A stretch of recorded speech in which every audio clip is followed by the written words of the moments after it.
Hello, everyone, and hello, everyone from cloudy Moscow. And thank you very much for joining today's live stream main news update from me about some major topics that Russian media and their public is focused on. And before I go through some news, dear friends, let me just remind you that you can initiate conversation about any topic you like, and after the news segment, of course, I will react on your question or the comment that you might send through PayPal or Boosty platforms or Super Chat feature on my other channel. I would not use the word there. I would not name that platform because allegedly algorithms hate that kind of stuff. Okay, you know that I'm streaming simultaneously on two my channels, right? Anyways, yesterday, unfortunately, sometimes it happens. I might miss to react on either donation or the question or commentary, and I'm always reacting on it the next live stream. So yesterday there was a donation on through PayPal from Edward. And if you are listening or watching, Edward, thank you very much for your yesterday's donation and kind words, sir. I will back to this topic after the news segment, and I will thank you again for that.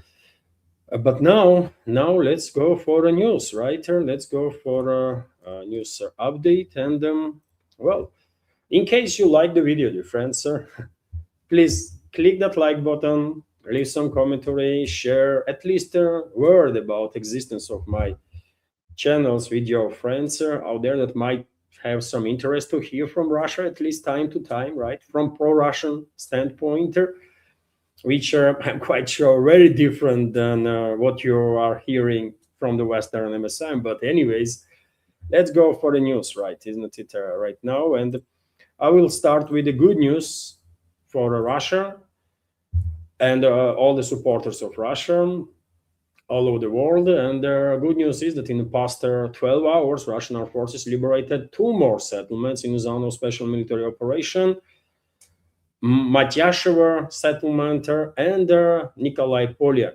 settlement, both in the Donetsk People's Republic, in the DPR. And also we have reports from a number of reliable sources. Kirill Fedorov, Vojna Historia Оружия Telegram channel also report about it, for example, that Russian armed forces finally clearing operation in Malaya Takmachka settlement on the southeastern side of Oryakov in the Zaporozhye region. Let me show you on the map now location of these areas. So when it comes to Zaporozhye region, you know, dear friends, Russian armed forces are conducting offensive operations in the Zaporozhye sector, mostly from on the two directions, from eastern direction and in the central part of this sector.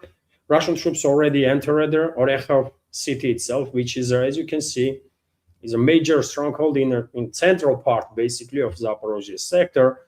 And simultaneously, Russian troops being spotted in Preobrazhenka settlement, which is on the northern side of Oryakov. And all this time, dear friends, there was a fight between Russian forces and forces of Kiev regime for full control over the Malaya Takmachka settlement. Most of the settlement was under Russian control for quite a while, but still there was some resistance from Kiev regime's forces. And in past 24 to 48 hours, according to reliable sources, Russian troops finalized clearing operation, and Malaya Takmachka is under full Russian control now.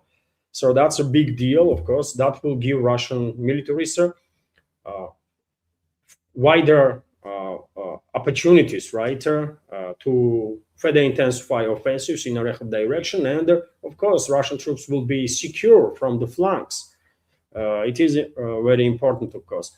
When it comes to DPR, well, yesterday or day before, I reported, that Vadiana settlement was liberated by Russian forces, and now we have this reporter that settlement west of the Vadiana, Matyashevo, was liberated in the past 12 hours.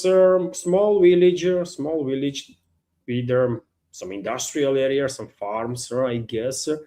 Um, maybe 5, 6, 10 dozen of buildings, and that's about it, right? But nevertheless, it is important.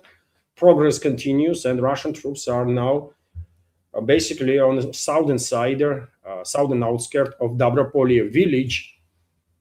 And same time, the friends, Russian troops are conducting operations inside Dobropolye city also, which is located a bit north from this village here. So progress of the Russian armed forces on the southern sectors of this corner in the DPR, where Kiev regime still has its presence. Also, this is another settlement that was liberated in past 12 hours, Nikolai Polye. And I guess Russian militaries, let's check the settlement itself. Also, small village, by the way, relatively small village. Of course, on a map, these areas look small, but in real life, this is several kilometers, right, that we are talking about. So this is the area that is being liberated by Russian forces, and I guess intention of Russian troops is to establish full control now over the Raiskaya settlement. I guess in next 12 to 24 hours, in next day or two, let's say, Russian troops will finalize clearing operation in the Raiskaya area, and then probably we will see pincer movement from Raiskaya and Osikova, right? So that Russian militaries will strengthen the line, shorten the line, basically, line of combat contact. So that's been said, dear friends. Of course, we have more news. This is obviously major developments, further progress of the Russian armed forces on the battlefield. But there are more news. Russian armed forces conducted yet another long-range precision strike on military and logistical infrastructure of the Kiev regime in many directions on the Kiev-controlled territory, including Kiev city itself and its surroundings.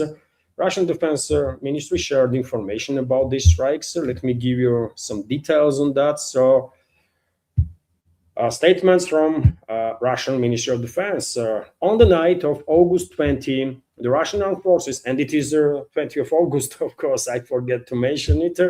It is 20th of August, 3 p.m., by the way, 8 past 3 right now.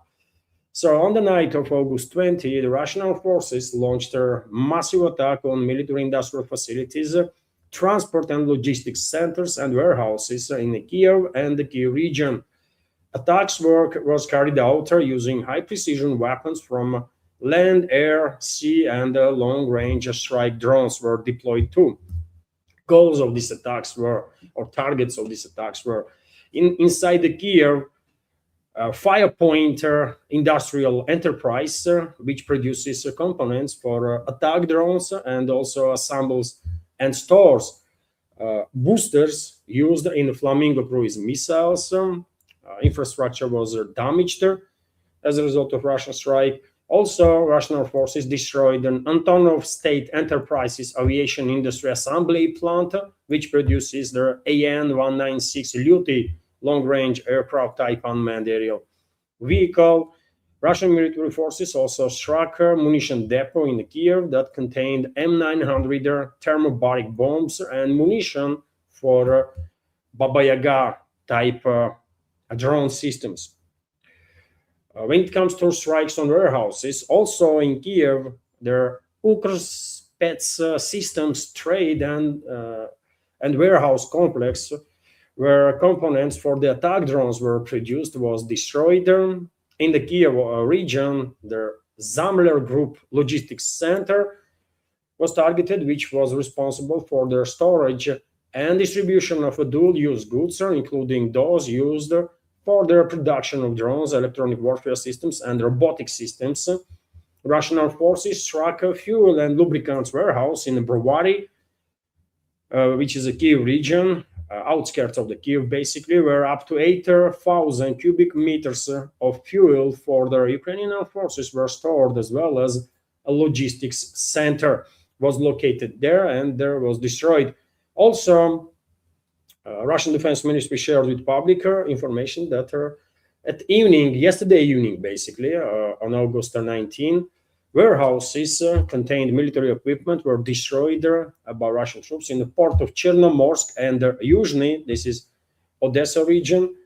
Also, and yes, there are many videos that are circulating now on internet about these Russian long-range strikes. According to available information, none of the Russian ballistic missiles were intercepted by Kiev regime's air defenses. And let me. This is map, by the way, approximate map of these Russian strikes.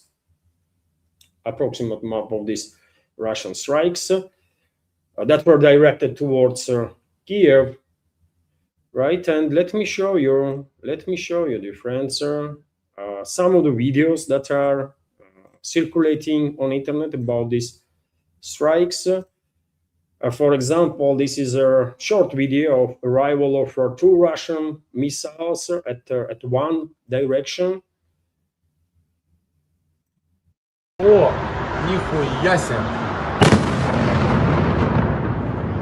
Я это тоже снял, да.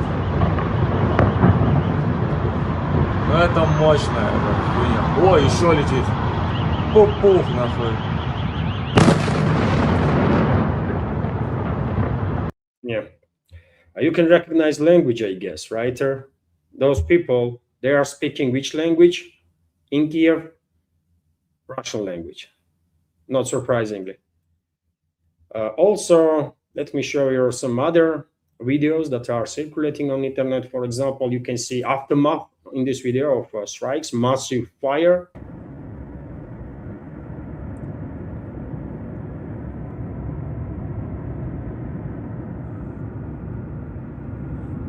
I guess that's exactly the warehouse where Kiev regime was storing some fuel and lubricants for Kiev regime's forces. Russian Defense Ministry mentioned their strike on that. Also, I can show you this video that was filmed early this morning, already during the daylight, and you can judge the scale of fire on one of the areas. It's a massive, right? Massive. Clearly, whatever was there was completely destroyed. And, well, this is the skies, by the way, that many people in Kiev and the surrounding areas wake up to this morning.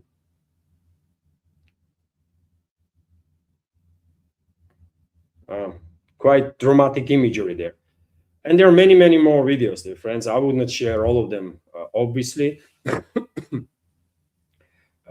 But yes, it was quite successful, I will argue, Russian long-range precision strike on military and logistical infrastructure of the Kiev regime, energy infrastructure that is related to military capabilities of these Western backer terrorists in Kiev. But there was a more Russian operations, obviously. It was not just these long-range strikes on Kiev. And for example, we have this reporter from RIA Novosti, that Russian armed forces struck a vessel carrying for Kiev regime forces, carrying cargo for Kiev regime's forces in the Chernomorsk port, Odessa region. Also, Russian Defense Ministry shared with the public video in which there is at least 2 episodes of strikes on 2 other vessels, strikes by Geran 4 advanced Russian drones that were also carrying cargo for Kiev regime's forces to benefit this terrorist regime in Ukraine. And I guess none of those vessels will be able to succeed in their intent. Well, these strikes clearly indicate that Russian maritime blockade on Kiev regime is still in force and intensifies. We have reports that Zelensky's regime already lost about $2 billion in revenues due to this Russian maritime blockade. But I understand you might say, dear friends, well, $2 billion or euros, whatever, it's peanuts, right, for Zelensky, giving the amount of money that was allocated by Western countries by globalists and globalist-controlled regimes out there in the collective West to prolong this war, right, throughout these years. And we are talking about hundreds of billions of dollars, right? So I get that point. Of course, this 2 billion, if you keep in mind how much money was actually allocated for the regime, is very little, very little. But what is very important, Kiev regime is unable, due to this Russian maritime blockade, to receive large shipments of weapons and ammunition and whatever else they need to enhance their military capabilities. And Kiev regime is also unable to export whatever they were exporting before. And that is grain, obviously, that is sunflower oil, and then whatever else, right?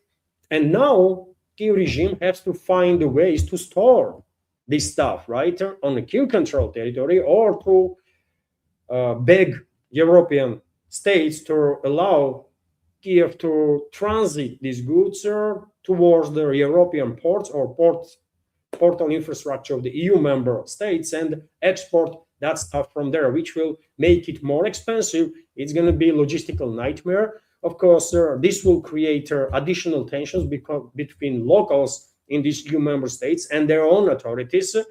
And also, this will create tensions between locals and the leadership even of those countries and the Kiev regime itself, because, well, logistical nightmare, not gonna is not something. It's not something that Western elites want to see, isn't it?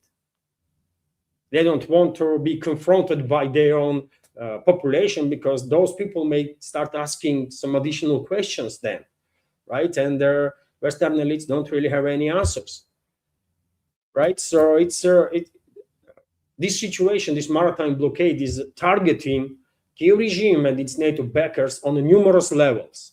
Would not be surprised at all if shortly, maybe in a few days, maybe in a few weeks' time, for example, farmers in Romania, in Poland, maybe in Slovakia and Hungary too, will start shutting down or blocking, basically, border crossings with Ukraine to protect their own markets from cheap goods from Ukraine and to protect the rest of the European territory out there.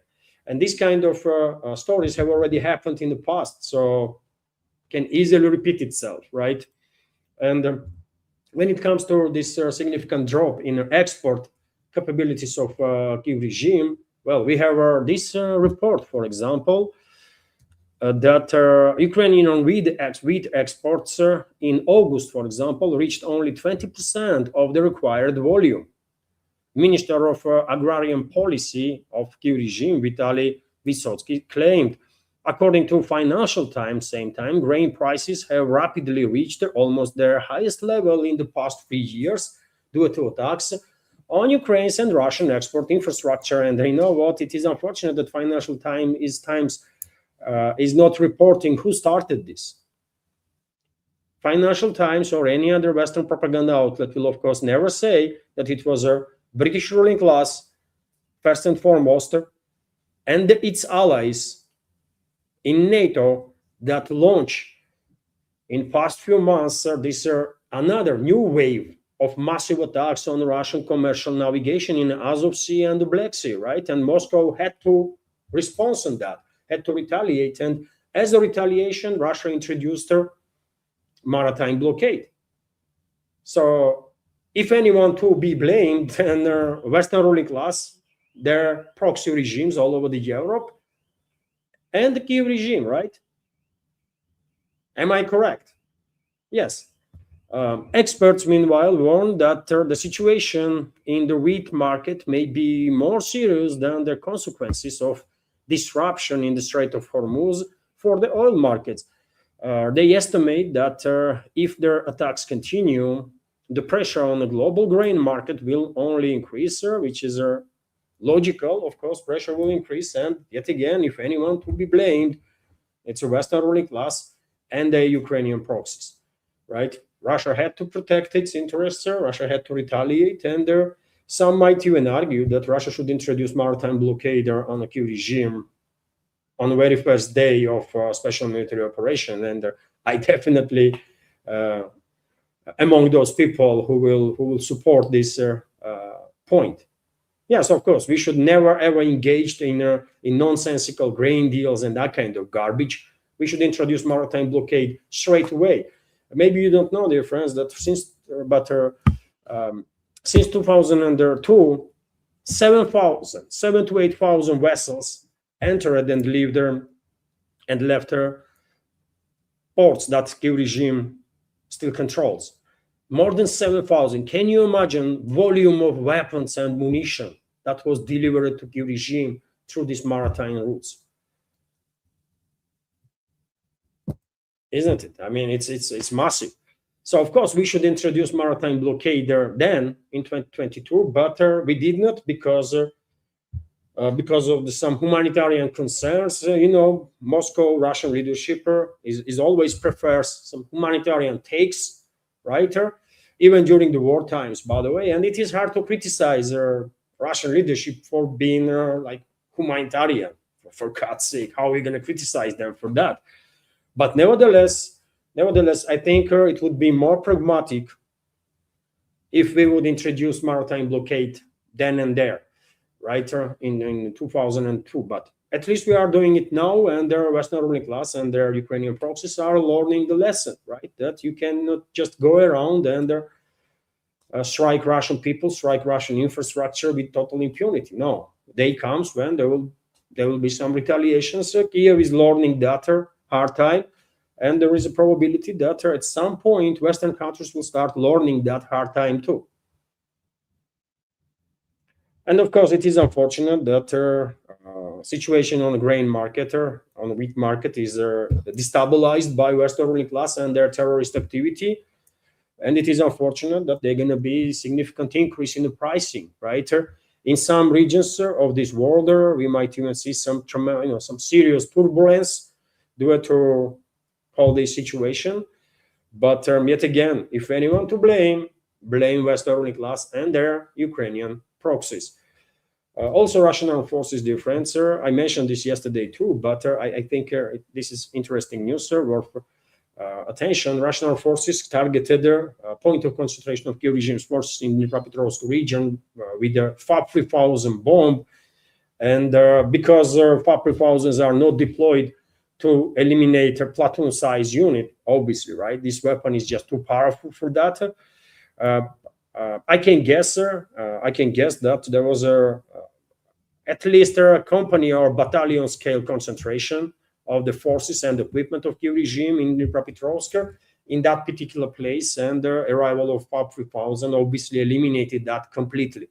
Whoever would survive the impact most likely would end up in a hospital for many months to recover. So that's what happens. And I remind you, dear friends, that according to Kiev regime's calculations, Russia on a monthly basis deploying thousands of these FAB glide bombs, about 300 on daily basis. Which is crazy number, isn't it? Which is just wow, unbelievable. So that's been said. There was also reports that Russian armed forces conducted the strike on building of the main directorate of so-called national police in Zhytomyr, which is basically Nazi scumbags, right? That are serving this Nazi regime, terrorist regime in Kiev. So they are a legit target as policies during the Great Patriotic War were absolutely legit targets for Russian partisans and Russian militaries, right? And many of them were eliminated, majority of them, and were hunted down. So very same is awaiting for these manhunters of the Kiev regime that are kidnapping people on the streets and from their own homes even, right, to forcefully mobilize. And very same will happen with these so-called policemen, actual policies, right? These Nazi era policies, man. And as a result of this strike with the 2 banderol Russian cruise missiles, reports are that at least 24 of these policies were neutralized, some killed, some injured, maybe even more, right? Difficult to say, but there was massive explosions there. Meanwhile, interesting news is, somewhat interesting, let's say, is coming from a Bloomberg, which is whining about this Western propaganda outlet. Once again, alongside many other Western propaganda outlets, is whining about a difficult winter that Kiev regime gonna face now because they are running out of interceptor missiles.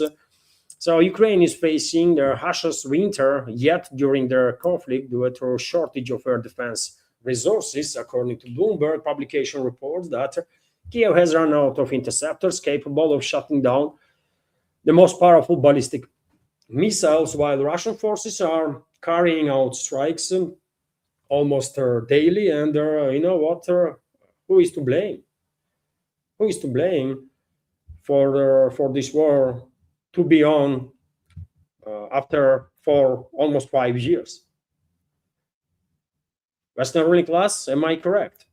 It is indeed, right? Western ruling class and Ukrainian Nazis and the fascists. And that's it, really. I don't feel sorry, man. I really don't feel sorry. If anything, I have recommended many times before. I mean, if anybody is watching from Kiev, for example, my videos, or other big cities in Ukraine, last year I was recommending them civilians, obviously, with whom I don't really have a beef. I have a beef with the Nazis and the terrorists in Ukraine, but with ordinary people, I just consider them to be brainwashed ones, right? Our brainwashed brothers and sisters. That's what I think about them. Not about majority, right? But they are Nazi cluster that cannot be, saved, right? So they should not be shown any mercy. But ordinary people, different story. And I was recommending those ordinary people to move to Europe. Remember, veterans of our community, I guess, right? That last winter, I was saying that everybody who can move to Europe should do this. I mean, I don't know if anybody actually watches my videos from Kiev. I don't think so, but some people moved into Europe. Some people did not, and who did not, well, they will probably face difficult winter, obviously, because it's a war, right? It's a war that these brainwashed our brothers and sisters choose to wage. When they were jumping up and down and with their calls, Кто не скачет, тот москаль, what they were thinking about, what that would lead to. Consequences, correct? And that's the consequences. That's the consequences, by the way. And yes, Kiev and all the other cities on the Kiev-controlled territory will face a harsh winter, and unfortunately now people aren't even have opportunity to move to Europe.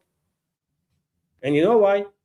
Because decision was made by European bureaucrats to basically shut down borders with Ukraine. All refugees from Ukraine seeking protection in the EU will be required to confirm that they are not awaiting military service, according to European Commission spokesperson Lamert. Procedure will apply when seeking temporary protection. The decision applies to both men and women. To men and women. So Brussels quite effectively shutting down border with Ukraine. They want to keep as many people on the Kiev-controlled territory as possible to then forcefully mobilize them all, including women, by the way, and throw into trenches in this war. So I was 100% correct when last winter, for example, I was saying that, the people on Kiev-controlled territory should move to Europe, right, and demand their rights to be protected there. But now they can't even do this because Europeans will not let them in. And they will not give them no refugee status, so they will have no means to survive, right? And for ordinary people, well, that's a big deal, right? Because I don't think many Ukrainians have enough savings or the money to rent their house and then pay for everything. They need assistance, and let the European taxpayers pay for them, right? Why should not they? Let the European taxpayers pay for Ukrainian citizens.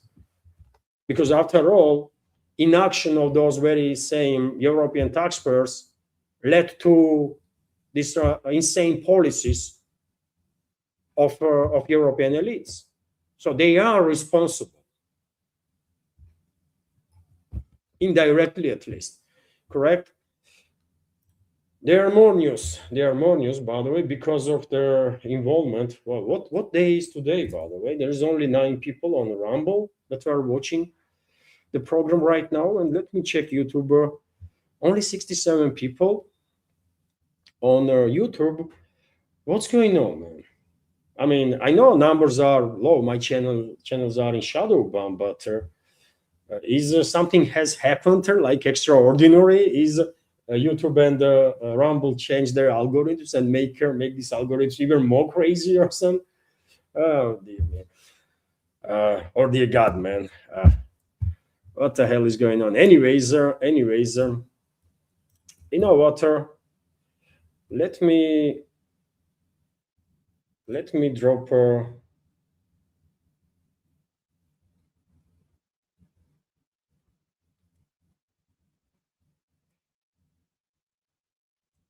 Let me share. Let me share in a YouTube chat. Let me share in a YouTube chat, dear friends. A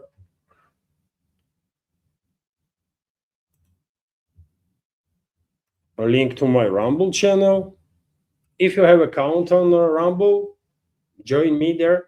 Join our community there in Rumble if you can. And okay, let's continue, right? Let's continue. Nothing I can do with these freaking algorithms, dear friends. So it is what it is. Now let's continue with this news. As I said, well, insane ruling class of the West is actively engaged in this war against Russian people, against Russian Federation countries. Therefore, countries in the West that are controlled by these insane mud elements are also actively engaged in this war against us.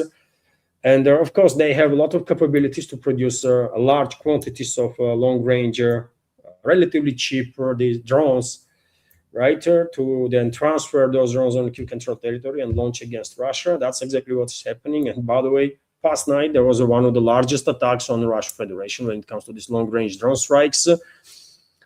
726 drones were intercepted by Russian air defense forces, mostly over the European part of the Russian Federation. 726 drones were intercepted. Unfortunately, it is practically impossible to intercept all drones, always, right? Some drones are managing bypass air defenses and strike residential areas, industrial areas, and so on. And we have this report, for example, that Tatarstan was targeted once again. I think Tatarstan was targeted from Kazakhstani territory. And the UK and US and the Ukrainian proxies were obviously involved in that. Either way, according to reports, target was Taneco oil refinery in Nizhny-Kamsk. And this name, Nizhny-Kamsk, might be familiar to some of you, dear friends, and that's because on August 10, just recently, city experienced the most massive attack by these Ukrainian/NATO drones, as a result of which 13 people were killed, 13 civilians, and about 80 civilians were injured. And Kiev regime and its NATO backers went after this city once again. Meanwhile, Deputy Prime Minister of the Russian Federation, Novak, made a couple of statements about situation in terms of energy security here in Russia. Government expects repairs at some refineries to be completed soon and their fuel market situation to improve significantly. Stated Deputy Prime Minister Alexander Novak, and well, he has a point. Really, Russian engineers already proved themselves to be extremely effective when it comes to repair works on these oil refineries that are targeted on a regular basis. But we should keep in mind that there are many oil refineries that are being struck like 3, 4, 5, 6, 7 times, right? This is constant waves of attack, and this is a constant struggle, right? Our engineers are fighting for this oil refineries on daily basis to keep them up and running, right? And they are quite effective in this, and well, hopefully Russian government will make decision to stimulate investments in smaller refineries, not in the giants, right, but smaller refineries that will service local areas, and that will I think make Russian energy sector, especially sector of oil refining, to be more resilient to any kind of attacks, right? These giant oil refineries, may be more profitable or something, but they are also more vulnerable. True, isn't it? Also, Novak went to say that there is also import of fuel that is happening. Russia has already begun importing fuel to saturate the domestic market. Authorities have also adopted regulations permitting the production of lower quality fuels, basically of Euro 2, Euro 3, and Euro 4 types that do not require high-end oil refining capabilities, right? So maybe some older equipment that is being long removed from oil refineries and stored somewhere. Maybe that old equipment will be used again now, and for the time being, this relatively low quality Euro 2, Euro 3, Euro 4 gasoline will be produced. And there is only gasoline shortages, by the way, in some regions of the Russian Federation. Mainly, situation is being stabilized for sure. There is some issues that we're still facing in number of directions. But when it comes to diesel, there is no issues with the diesel. Diesel is everywhere. Shortages might occur only in regards to gasoline. But economy is driven by diesel, right? Not by gasoline. Diesel plays key role in logistics, in our agricultural sector, right? And in many other directions. So there is no shortages with the diesel whatsoever. This is also something to keep in mind. And if some anti-Russian extremists in the West, not just in Western elites, but in the media, public field, are hoping about a collapse of Russian agricultural sector or Russian economy in general due to these long-range strikes on Russian energy sector, well, they're gonna find out soon how stupid they are, right? Meanwhile, Russian President Vladimir Putin commented on the situation with these long-range attacks on Russia. Yesterday, he made a few statements, and let me share with you what he says about it. Economic dynamics in Russia are modest, but are positive. GDP growth in the second quarter, for example, is 1.3%. I report about actually that in the second quarter, 1.3% was GDP growth. That's what our experts said based on statistics. And it is good, but I still think that this year we will have a recession, unfortunately. But yet again, I don't necessarily think that recession is only bad thing. Slight recession, gives economy opportunity to adjust itself, right? So it's not something extraordinary, really. But we might not even have a recession after all. Either way, Putin also went to say that the logistical and storage facilities damaged in their attacks require restoration, including with the help of state. I instruct the government to develop a program for restoring damaged infrastructure and to do so at a qualitatively new level. Despite recent terrorist attacks, our trade infrastructure is functioning effectively and steadily. Of course, when it comes to this long-range attacks on Russian economical sector, purely economical sector, trade sector, first that comes to my mind is White Boris, and this company, this e-commerce company, definitely suffered big time. Its major logistical centers were destroyed in quite a number of directions. Right, they lost about 2,000 warehouses, by the way, massive warehouses. It's a big strike on business. And well, I already said in my previous programs that probably Wildberries will require state assistance, because after all, Wildberries is not guilty. That country is at war, and their civilian warehouse is being burned down by Ukrainian Nazis and the fascists and their British masters, right? British or American masters.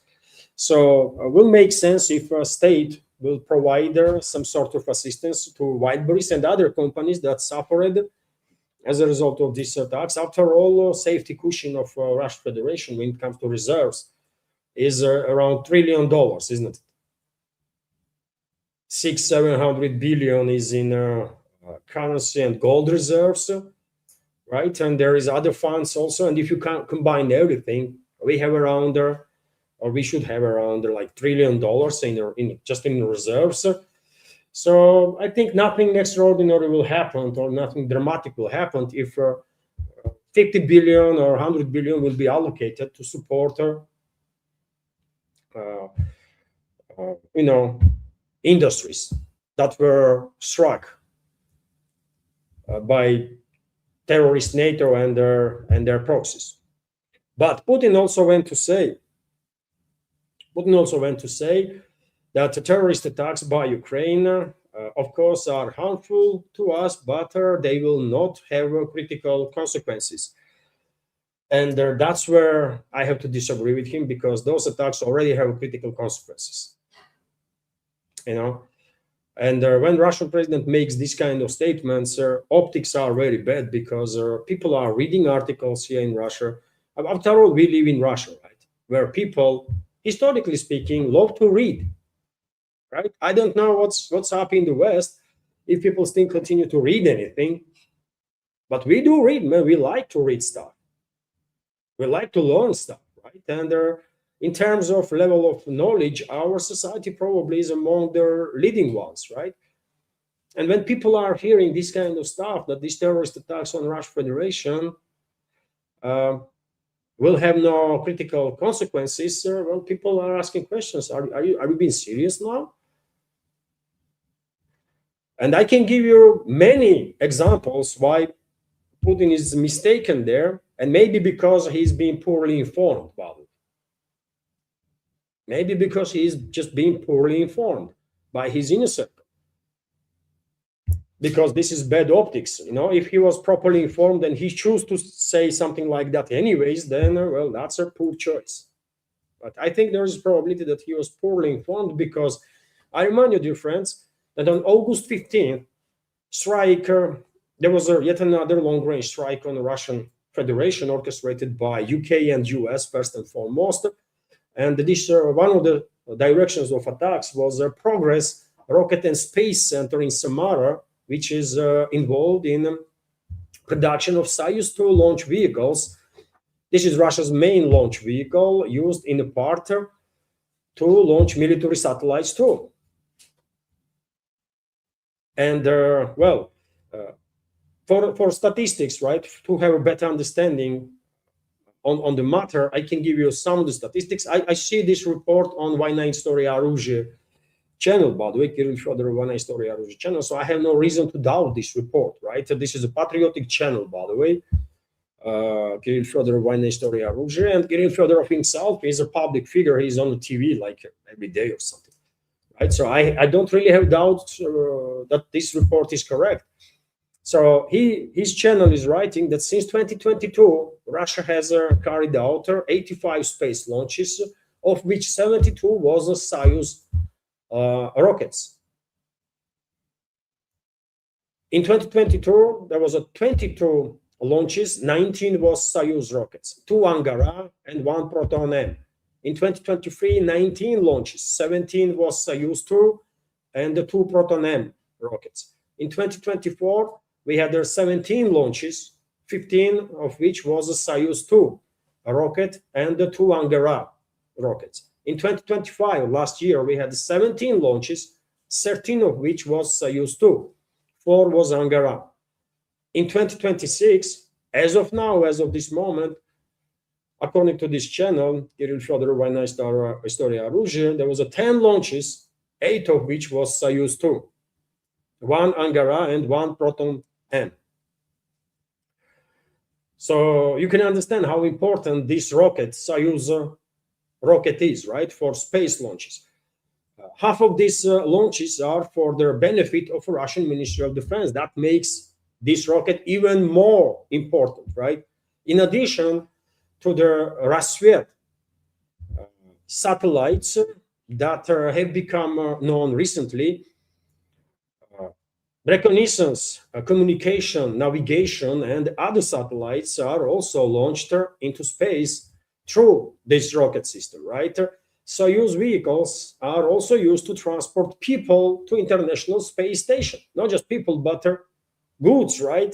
And Soyuz rocket is delivering also, until recently, Soyuz rocket was the only way how American astronauts, Russian cosmonauts were able to get to Soyuz, right?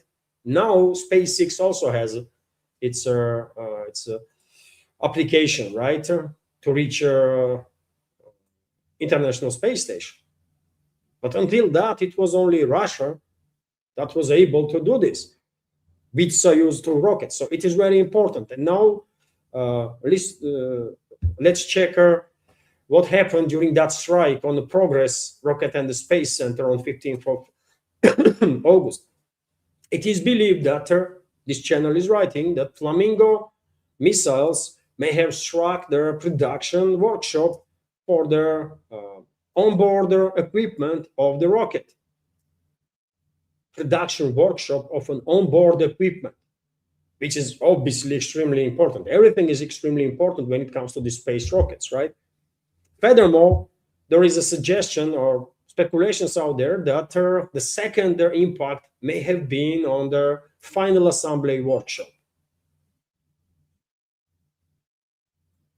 And I remind you, this I saw this report on the Kirill Fyodorov Vojna Istoria Oruzhia Telegram channel, by the way, Russian language, pro-Russian patriotic channel, right? So if they are sharing this information, I guess they checked it, they double-checked it, and they know what's up. So basically, with this attack on the Progress rocket and the Space Center on 15th of August, US and UK, EU, globalists, Western ruling class, they quite effectively try to kill Russian space program, right? Because yet again, Soyuz 2 rockets are responsible for vast majority of launches that are conducted by Russia, either from Russian territory or from Baikonur in Kazakhstan. And it is anybody's guess how long it will take for this Progress Center now to recover and be able to continue its work and produce these rockets. Months, 2 months, 5 months, year, we don't know extent of damage that was done during this attack. But anyways, this is a massive, right?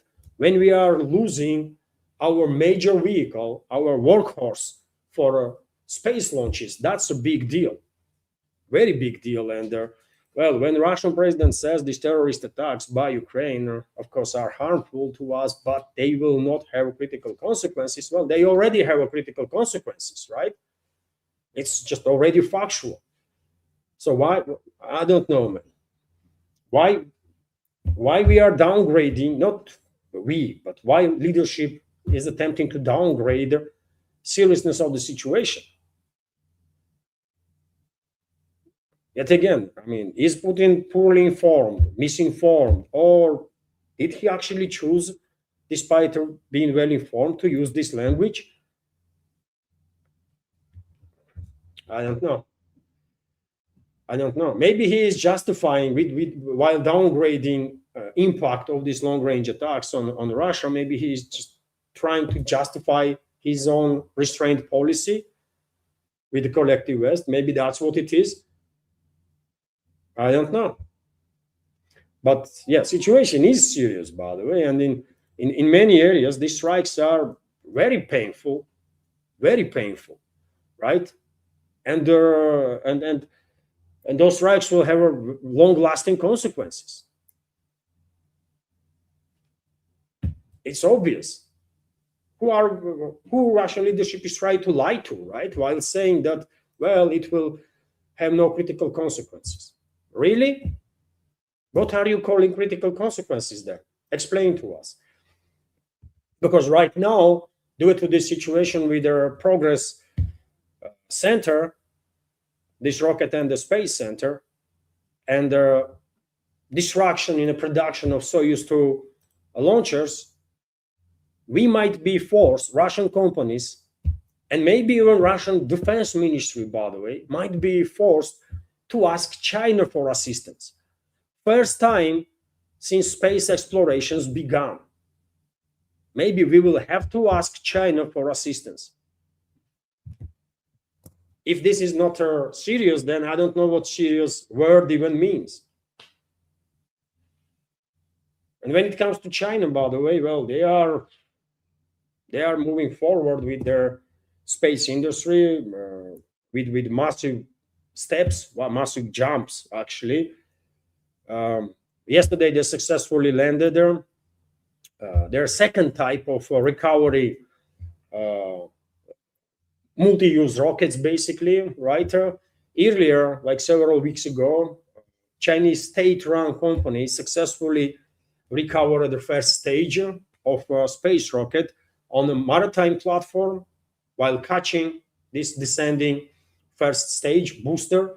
And now another Chinese company, private one, successfully landed on the ground, by the way, this this first stage of space rocket. It was a second attempt, by the way, and they succeeded.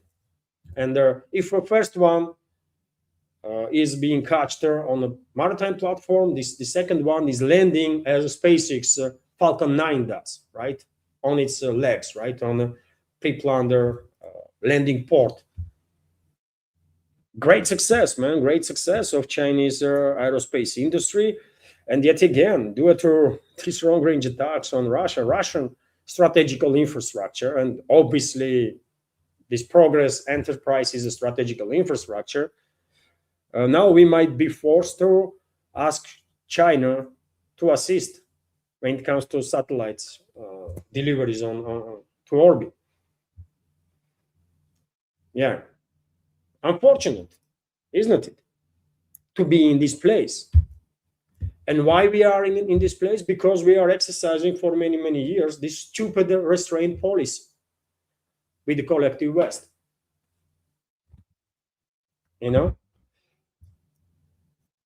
And yeah, you might ask, dear friends, is Russia completely lost now capability to deliver any goods to space? No, we didn't, right? As this report says here, in past several days or several years, not just Soyuz 2 rockets were used to deliver satellites and whatever in Spain to different orbits, but also Proton M and Angara. Angara is a new generation of Russian missiles. There is a light modification, a medium modification, and heavy modification, which is Angara 5, right? These are new rockets, and maybe now we will have to switch for a time being to Angara rockets, right? And maybe we will simultaneously have to ask Chinese to help us deliver certain equipment out there in space. So we did not lose our opportunity to launch to reach space completely, but lack of Soyuz 2 is a big deal, because vast majority of launches since 2022 was done by Soyuz 2s. Out of 85 launches, 72 was Soyuz 2. So it is important. And yet again, we are in this situation only because the Western ruling class is not being checked, right? Or not being kept in a check all these years, right? Due to our stupid restraint policy. And well, these Western elites are so emboldened, by the way, that they are practically openly preparing, and demonstrating their preparations to launch an open direct attack on Russia Federation, including on the Kaliningrad region. For example, in previous updates, I mentioned that NATO countries were conducting exercises, unannounced exercises, military exercises, and more details are becoming available about this stuff. Exercises were right next to Kaliningrad region of Russia. And according to reports, rare American EA-37B aircraft approached actually Russian exclave Kaliningrad region for the first time, flying for nearly 2 hours over Poland as a part of a large-scale reconnaissance operation. And that's how this plane looks, by the way, right? And this is, according to report, this is plane is equipped with the radio electronic warfare systems. There were many other aircrafts and also ground weapons that were deployed during these exercises, and this one was deployed first time. Unfortunately, Russian militaries did not get order to intercept and destroy all this NATO equipment, unfortunately, right? But yeah, that's where we are, and you guess for what they are preparing. They are preparing for a war, obviously, right? And they're attempting to intimidate Russia. No one is scared, man. I mean, maybe with the exception of Russian ruling class and the elites, no one else scares of Western ruling class, Western elites, or NATO, by the way. We can eat them like at breakfast, right, if need be.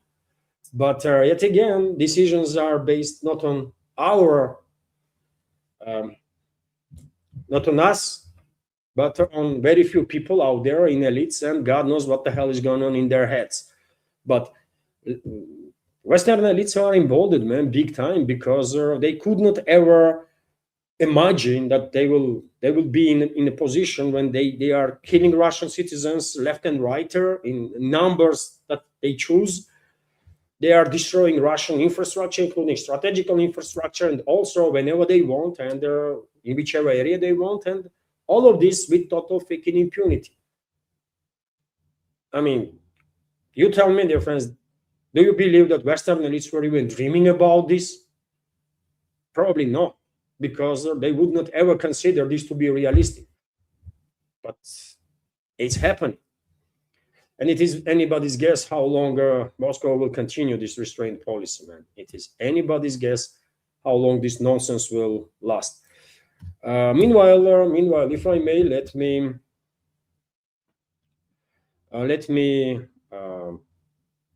I mean, I see Michael Kennedy is commenting intimidation flights. Yes, I mean, one of the ways, one of the explanations is intimidation. I also mentioned that yes, they are not just exercising and not just preparing, but also trying to intimidate us, right? They're not going to intimidate Russian people, by the way. We don't freaking afraid nothing, right? Nothing can scare Russian people. But when it comes to Russian elites and their specific attitudes towards the Western elites, well, I mean, God knows what they think or what's going on in their heads, man. That's a whole different story there. Before I continue, dear friends, let me once again highlight, if I may, that these channels of mine exist only as long as I have your support, community support, and well, if you are a regular viewer, if you appreciate my work, my programs, please consider to help her to maintain this project and continue work on this project full time. You can support through donation through PayPal. You can support with donation through Boosty platform. You can subscribe to my Patreon page that you see on your screen right now. Monthly subscription starts from $5, and you choose your level of support. You can choose $5, you can choose 10 or 15 or whatever, right? There is also a page on the Boosty. You can subscribe on the Boosty. If you, for whatever reason, don't like our Patreon, although Patreon is the most popular application out there in the Western world, and Boosty is one of the most popular here in Russia, right? Although Patreon is also quite popular, obviously. So if you can, please support her. And let me highlight now. I mentioned PayPal, isn't it? And yesterday, dear friends, there was a donation from Edward, donation of $25, basically. And thank you very much, Edward, for your support and kind words. Yesterday, unfortunately, I missed this screenshot when Anna sent it to me, and I will highlight this right now. So thank you very much, Edward, for your support through PayPal, and also you can use super chat feature, by the way, on the Rumble. Right now there is only one super chat on the Rumble from Scooby. I already made their screenshot, so I will react on it straight after news segment, and I will drop in the YouTube once again a link to my Rumble channel in case you have a account there. Please join our community on the Rumble, and also, I mean, you can use a super chat feature there to support her while highlighting any topic, or you can use premium subscription gift card, by the way, on the Rumble, which is a $5 donation, right? So there is certain ways how you can support if you want to, right? And if you actually enjoy my work, if you appreciate my work, maybe you will consider actually to support. Many thanks, obviously, to everybody whoever supported and continues to support throughout these years. Thank you all. That's been said, dear friends. Let's continue with some more news. And our next topic is, of course, this infight that is going on between US, UK, and EU over the control of Kiev regime, and also inside the Kiev regime itself. Yesterday and also this morning, I reported a lot of stuff about this situation in Ukraine. I would not repeat all of it now. I will just give you an update that former deputy head of Kiev regime's deputy head of presidential office in Ukraine, Irina Mudra, that was implicated by NABU investigation in some corruption, dodgy stuff. She was first fired by Zelensky yesterday, and late evening she was detained, as I predicted in my yesterday's program, in my yesterday's live stream. But this is not all. Same time, there are reports that Ukraine's state bank chief has been removed aimed corruption scandal, also part of this NABU investigation. So government has suspended Nikolai, I guess that's the name, Nikolai Vladishenko, head of their supervisory board of a Sense Bank, who is implicated in a new investigation by the National Anti-Corruption Bureau of Ukraine, NABU. That is, Prime Minister Sergei Koretsky announced about this, and I guess more people going to be fired and detained and so on, because this is a massive assault on British assets in Kiev, right? On Zelensky and Zelensky's inner circle, on Zelensky's inner circle, and well, I don't know how far Europeans are willing to go, how far Paris and Brussels are willing to go in this fight to basically pressure London enough so that they will get seat or their say in Ukrainian affairs. But as of now, they are on offensive. They are using their tools in order to put more pressure on London, and also partially on Washington, but first and foremost on London. Well, European elites are using now this investigation around Nord Stream pipelines that were targeted actually by US and its allies, but they are blaming now Kiev regime, isn't it, to divert attention from US terrorist activity.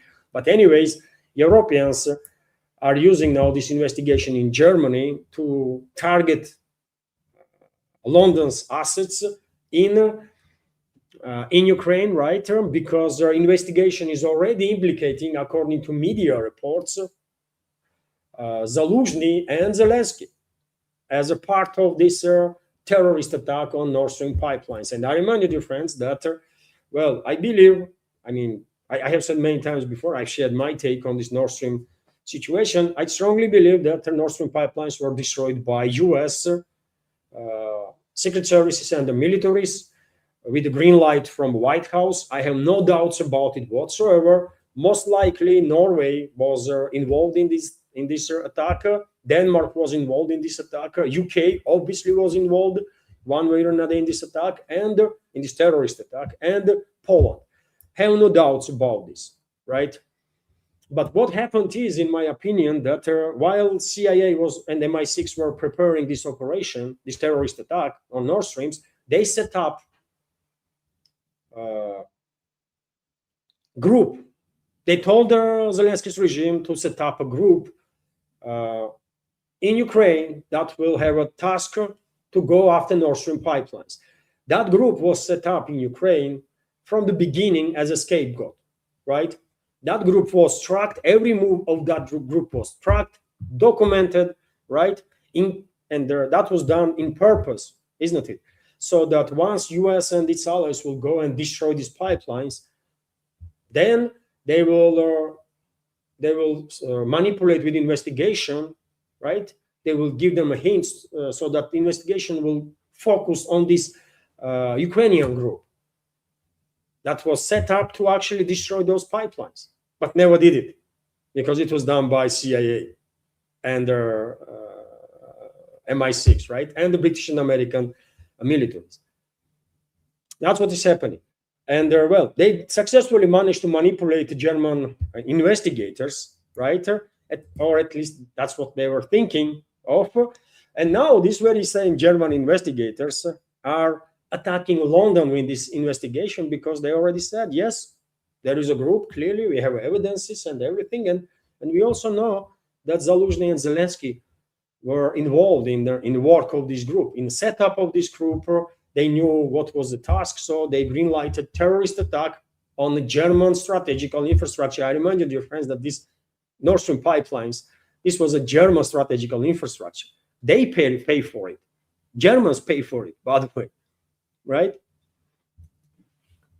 And after all, leader of AfD in Germany, Alternative for Deutschland Party, Weigel, her name is, isn't it? Surname. She literally yesterday or day before yesterday stated that, well, Germany should go all the way, right, to punish whoever was involved in this terrorist attack on the Nord Stream pipelines. Correct? And she has a point, obviously, because German national interests were struck that day when Nord Streams went off. Anyways, now this Nord Stream pipeline case is used against London because Zaluzhny and Zelensky, British assets, are implicated. And of course, London wants, or planned at least, to replace Zelensky with Zaluzhny, former head of Kiev regime's general staff, who is serving now as a Ukraine's ambassador in UK. You of course know about it. And well, because so many things are happening simultaneously, clearly, you know, I read the situation as a massive assault by European elites, Paris and Brussels, first and foremost, plus German elites, in some ways, right? Maybe not publicly, but in some ways, Germans are involved too. There is a massive assault on London.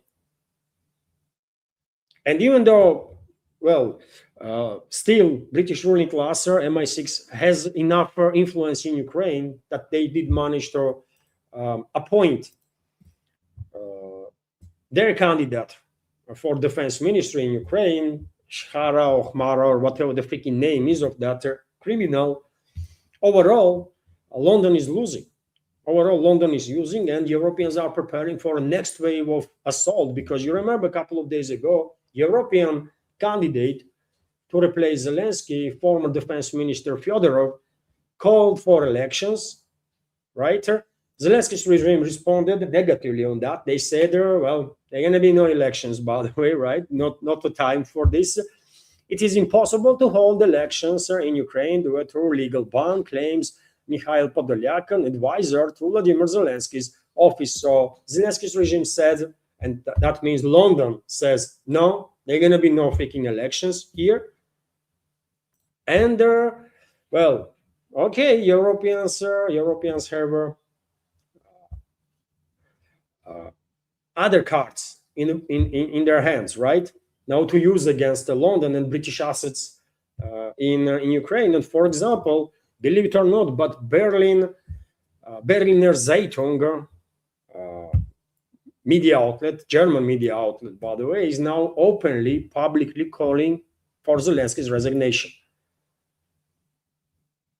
Have you ever heard anything like that before? When one of their big names in the Western media, in this particular case, German media outlet, would openly call for Zelensky's resignation. By the way, I was checking European media, right? I was checking European media, German media, French media. Oh, they are very critical of Zelensky, by the way. They are not going full in on a full war mode yet. But I was watching some reports on Deutsche Welle, on French English language channels, by the way. Clearly, there is a shift in attitude, right? Clearly, you watch like 3, 5, 10 programs, and you will see that, well, clearly, these guys are siding with the Fyodorov. They are pushing this Fyodorov's candidacy, and they are digging the grave for Zelensky and his regime. And they are going after system, right? This is a massive assault. And I'm not sure London going to be able to protect this system that is working for them, for now at least. And when it comes to this German media outlet, Berlin Zeitung, well, they said it directly. Zelensky should resign. The time for the Zelensky's rule has come to an end, and their voluntary resignation would be the most sensible political decision for him. The publication writes, wow, by the way, right? This is happening in the West. The author points to failing approval ratings, corruption investigations involving those close to the head of the Kiev regime, and their emergence of potential rivals who could defeat him in elections. And by the way, when it comes to corruption investigations, who is leading those investigations? NABU and SAPR. These entities are financed by whom? By Washington and Brussels, right? There is US money there and European money there. London has very little say when it comes to this NABU and SAP.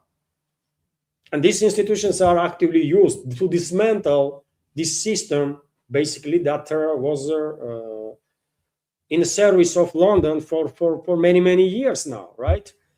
I can give you another episode from this article in Berliner Zeitung.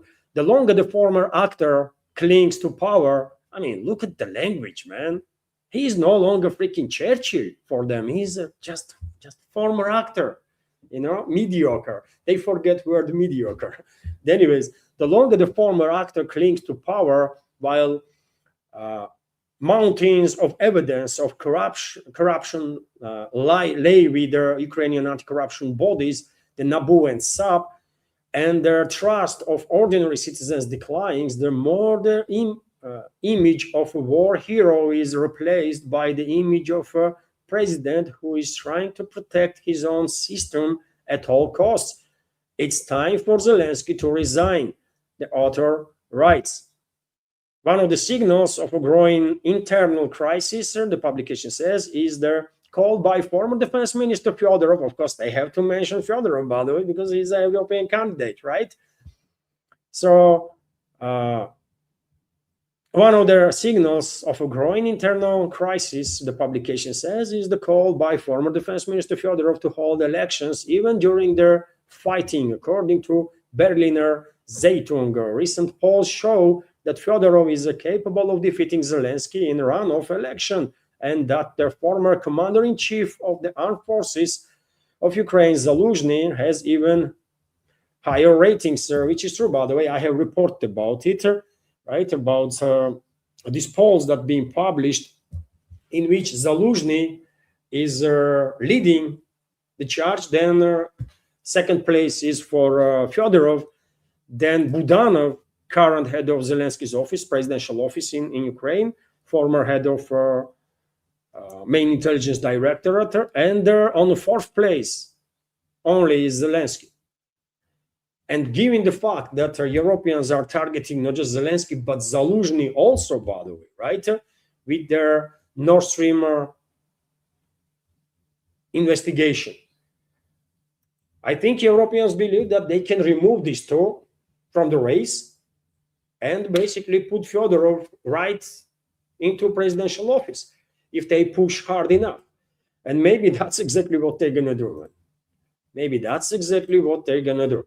Either way, some interesting developments are happening, isn't it? This infight between US, UK, EU, and their puppets inside the Ukraine Kiev regime there is becoming more and more aggressive. So much so that I would not be surprised at all if in relatively short time we will see this political infight as of now and media fight would transform into actual combat of different military formations that are servicing these clans in Ukraine that have different masters. Some in US, some in UK, some in Europe. So actual civil war might start there. Well, might be the case because if you think about it's not just politics and geopolitics, but it's also about money, by the way, right? Ukraine has become a money laundering machine for many powerful elements, right? Powerful groups, powerful clans. And when it comes to money laundering, we are talking about hundreds of billions of dollars. Hundreds of billions of dollars. So it well might be that to protect their political, geopolitical, or just purely criminal interests, situation might actually, these groups, different groups, might actually provoke a full-out or all-out civil war there. Well, might be the case. Anyway, we will see. We will see, isn't it? Let's continue with some other topic. And of course, Middle East. We have talked about Middle East. Trump threatens Iran with the economic D-Day now. Well, this guy, man. So US President Donald Trump has vowed to target any country helping Iran's economy, shifting from his previous focus on military threats. And so, well, is Trump threatening China, by the way? Again? What the hell? Is he threatening China, or is he threatening China and Russia, both simultaneously, or is he threatening like rest of the world, really? Looks like, isn't it? And that means these threats are just empty words and does not matter. Just simply does not matter because US is in no position, obviously, to take on China, Russia, India, and practically rest of the world in economical war or in any other type of war, by the way. The US is in no position to act this way, and Trump will be checked quite soon, right? Most likely by Iran itself. Right? Chinese involvement would not be even needed, or the Russian involvement. Iranians will take on him. Also, I mean, I can give you a quote, sir. Trump made the remarks after 60-day window to negotiate a peace deal with Tehran expired on Monday without breakthroughs. I'm announcing the most crushing economic operation ever taken against any country. I mean, how they love so much, man, to be this caricaturistic, right? This cartoonish. They are using this specific language to like act tough or to what the hell, man? They are looking so laughable. I am announcing the most crushing, most decent, most that, and never ever seen in the world. Why on earth are acting this silly, man? What is wrong with you? This will be economic warfare and isolation on an unprecedented scale. Trump wrote on True Social on Wednesday. Isolation, yeah, man. I'm not sure Trump can find Iran on the map. I really don't think he knows where Iran is on the map, by the way, but we know. And tell me, dear friends, how are you going to isolate a country that has so many neighbors? I mean, how are you going to isolate a country that not just is not landlocked, but has so many neighbors, different neighbors? I don't know, man. Trump is. I was never really. I never had a high, like high expectations when it comes to Trump or his intellectual capabilities, but I also did not expect that he would become this bad, man, in all possible ways. I really did not expect he to be Trump and his administration to be this bad on a geopolitical scale, on a world stage, and also for the US itself, man. So I can imagine why so many Americans are extremely, extremely, extremely disappointed, by the way, not just in the Trump and his administration, but in the Republican Party in general. I mean, what's going on there, man? It's insanity. But anyways, I mean, when Trump makes some statements, sometimes he's ignored, sometimes there is some response. And for example, Iranian foreign minister Araghchi responded to Trump's economical D-Day threat. He wrote on a Twitter X page, Abbas Araghchi, the so-called economic D-Day is diversion from America's own crisis, unprecedented debt, and their surging interest cost. Doubling down on our failed policies will only bring further defeat and enmity of Iranians. US economic terrorism threatens global economy and sovereignty worldwide. And by the way, compare these two. I mean, can you compare these two? I mean, take a look at the language alone. I'm quite sure if you take a top 10 high-ranking officials in Iran, or top 10 high-ranking officials in any Iranian province, by the way, literally any Iranian province, and then you take top 10 officials on the federal level in US, and then top 10 officials on state levels, right? And if you do some basic IQ tests, man, or tests on some education knowledge, I'm quite sure, man, Iranians will defeat US elites 100% at the time. 100% at the time, man. Right? That's how bad US ruling class is, man. That's how bad US ruling class is. And I'm not saying Iranian elites are freaking geniuses or something, man. These are just people with a decent education, right? And you can see this education through their language. Correct? But when Trump speaks, I mean, this is not language that intellectual people will use, man. This is embarrassing language. I mean, what the hell? Goodness me, man. Anyways, also we have this report, by the way, that Iranian officials are increasingly stating that the conflict with Trump is pushing the country towards the withdrawing from the nuclear non-proliferation treaty. Iranian lawmaker Ibrahim Rizai stated about it, and I guess eventually Iran might be pushed to withdraw from NPT, although I don't think this is that necessary, really. I still don't think Iran needs nuclear weapons, honestly. Even though they can build one if they want to, but I still don't think Iran needs nuclear weapons to protect themselves. But if Iranian leadership thinks otherwise, then well, I have no doubts, by the way, that Iran will be a very responsible actor on a regional and a global scale. And if Iran is a nuclear armed country, yeah, okay. I mean, I would not take it as a threat to Russia, honestly.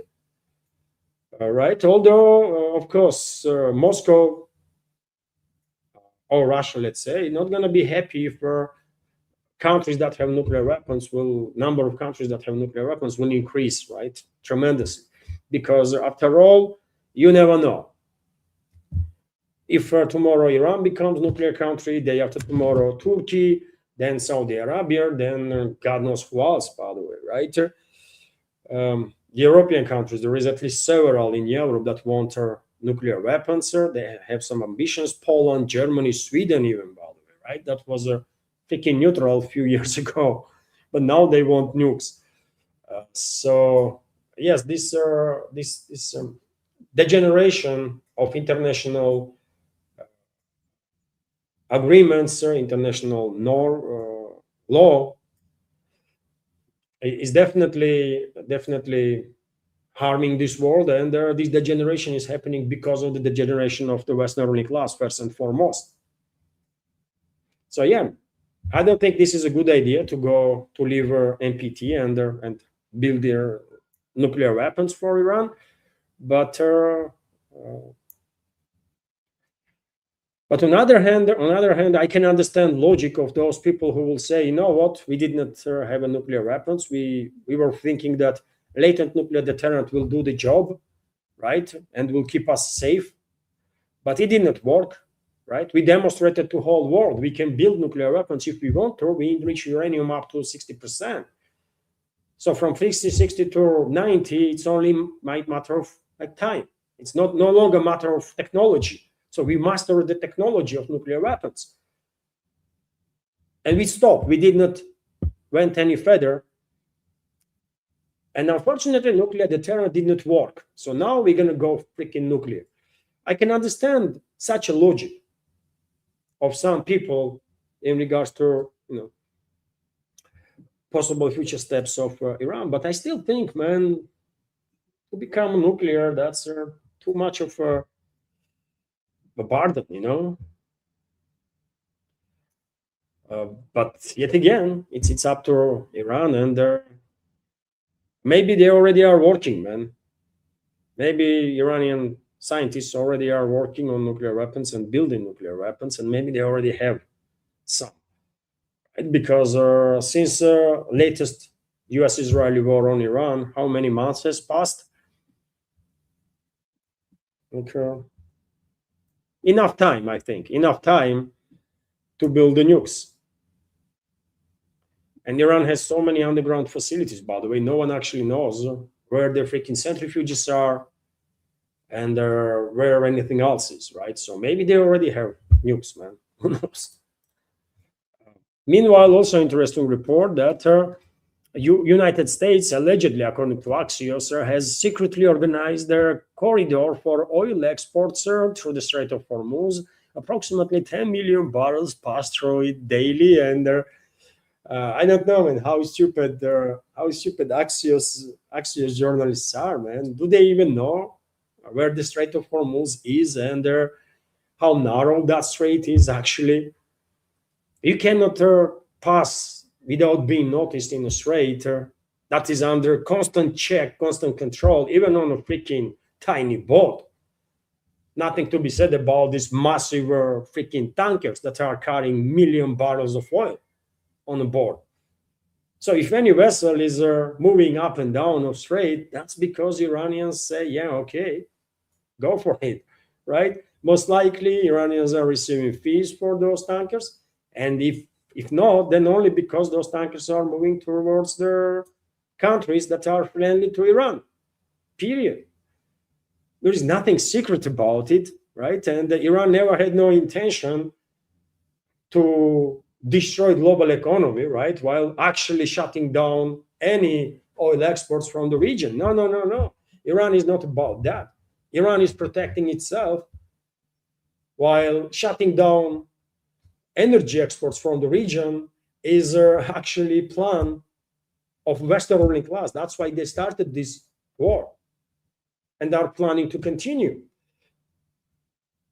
because they are failing, man. They are failing, right? Saudi Arabia is exporting oil from Red Sea, coastal infrastructure, from Persian Gulf, Kuwait, Iraq.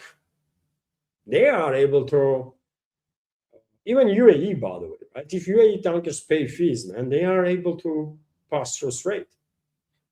Although sometimes they don't pay fees and there are some stuff happens to those tankers, but usually they do pay.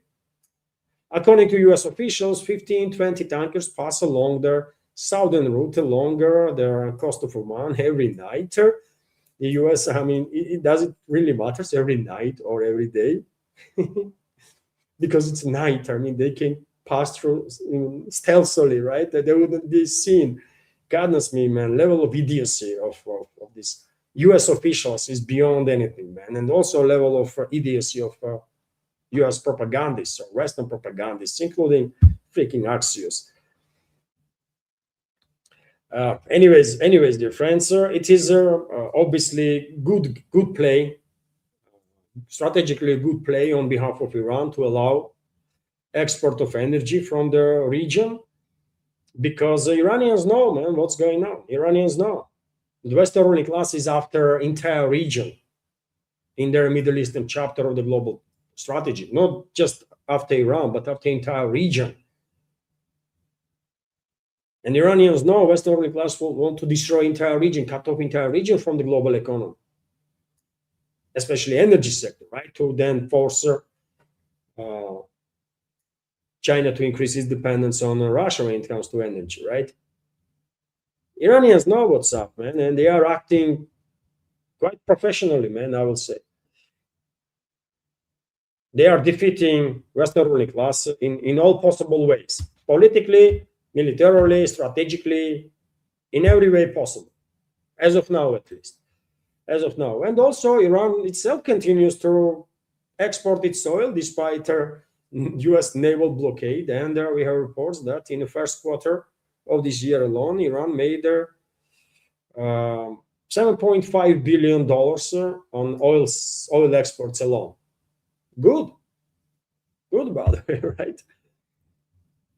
Meanwhile, China backed Lavrov's remarks that Japan must honor the UN Charter. Takaichi administration shows no remorse for the Japan's war crimes and even goes to great length to whitewash and glorify them. Chinese Ministry of Foreign Affairs stated, and well, lately there is a rhetorical escalation between not just China and Japan, but between Russia and Japan, by the way. A few days ago, Russian president visited one of the Kuril Islands. That was the first his visit to Kuril Islands. I don't know which island he visited. There's 4 islands that Japan claims to be theirs. Shibomai, Shikatan, Iturupu, and there is another one. Anyways, some strong words were shared there by Japanese leadership in regards to Russian president's visit, and of course, those statements didn't go down well here in Russia. By the way, people didn't like it at all, and Russian Foreign Ministry went out to Japan. They summoned Japanese ambassador. Some strong words being said from Russian side too, and eventually Chinese get involved, right? Because well, if you think Russia and Japan have bad relationships, then yeah, China and Japan, I mean, they are on the edge of a war actually, right? Compared to us.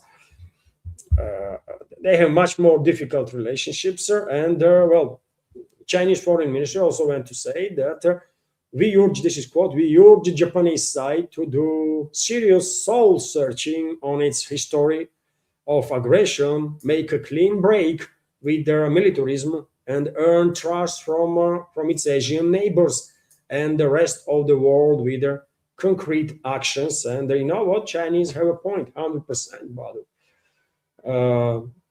But we all know Japan is not a sovereign country. It's not actually independent nation. Japan is a colony of the Anglo-Saxon elites, controlled through Washington, but basically Anglo-Saxon elites are in charge there by whichever means. And what you expect from the colony? Anglo-Saxon elites are pushing. I mean, they are escalating with Russia. They are escalating with China. Obviously, their main strategy, global scale strategy, is about destruction, total annihilation of Russia and China, right? To cement their dominance, their own dominance over the world.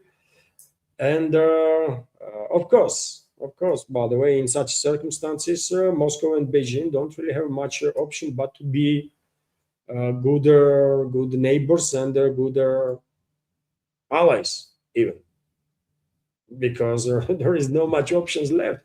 And no one should expect, by the way, these colony entities like Japan, Philippines, or whichever else out there in the region to act adequately, because they would not be able to, right? I don't know attitude of Japanese people, for example, either towards China or towards Russia. Probably they've been influenced by this Western propaganda also, and they hate us. But majority of them probably have some negative attitude towards us. But nevertheless, even if they don't hate us or don't hate nobody, ordinary Japanese, by the way, they're not going to be asked, isn't it? We're going to ask them what they think.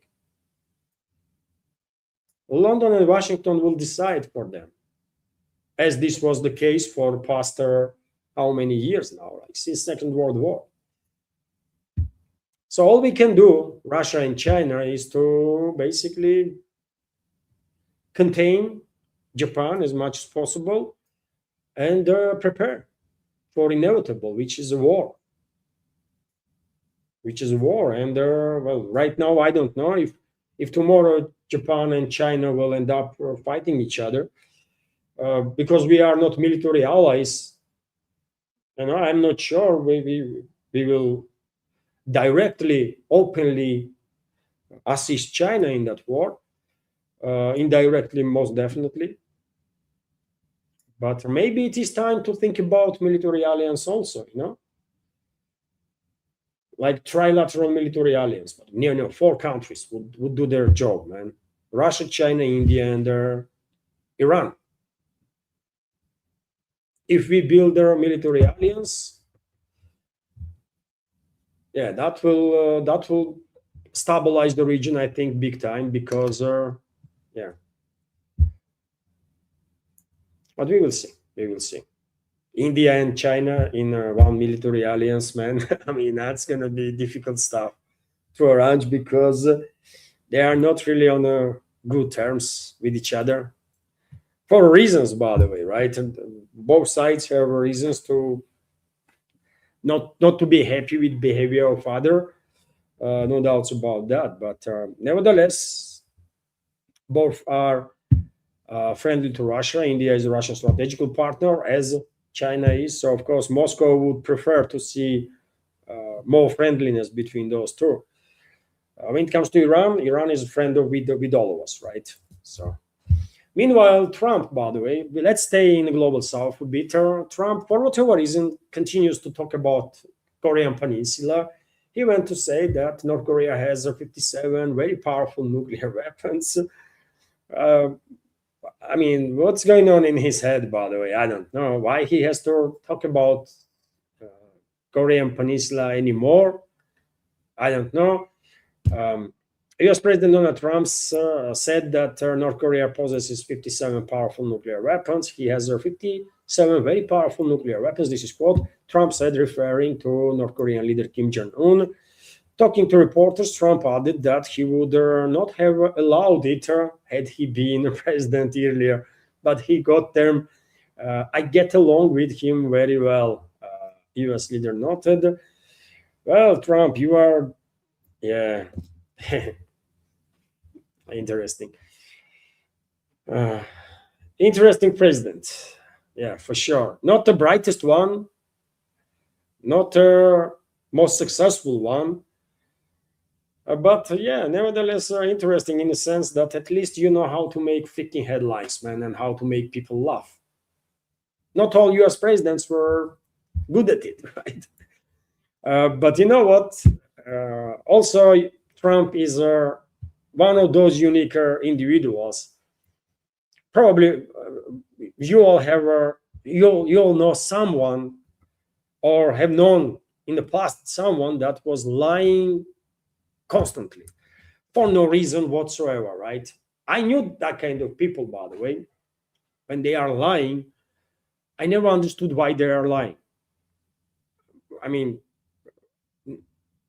you might end up in some situation, in circumstances when your life is dependent on that lie, and you might lie if you think this will save your life.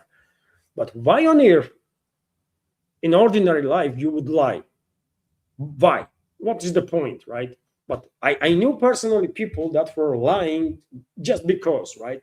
I mean, just, I don't know, they had just too much of freaking fantasy or something. Probably you all have known or know right now that kind of people. And I think Trump is also chronicle liar. That's the correct word, I guess, right? Chronicle liars that are lying just because. Maybe they themselves don't know what they are saying, so much shit, right? But they do. And I think Trump probably is a unique example of among US presidents when like 90% probably of things that he says is a freaking lie. you know I don't know. Either way, he was lying about North Korean nukes too, because he has no freaking idea how many nukes North Korea has. And I don't think CIA knows how many nuclear weapons North Korea has.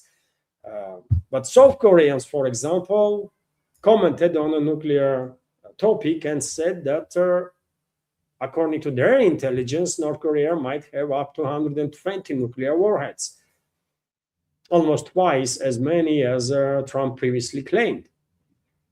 Right? Either way, North Korean nuclear weapons are no threat to nobody in the region or elsewhere in this world, as long as the potential targets of North Korean nukes are behaving themselves, right? And that's all. First of all, Japan. And I mean, I would like to see awakening in among Japanese people, because they might actually end up being a target of North Korean nukes.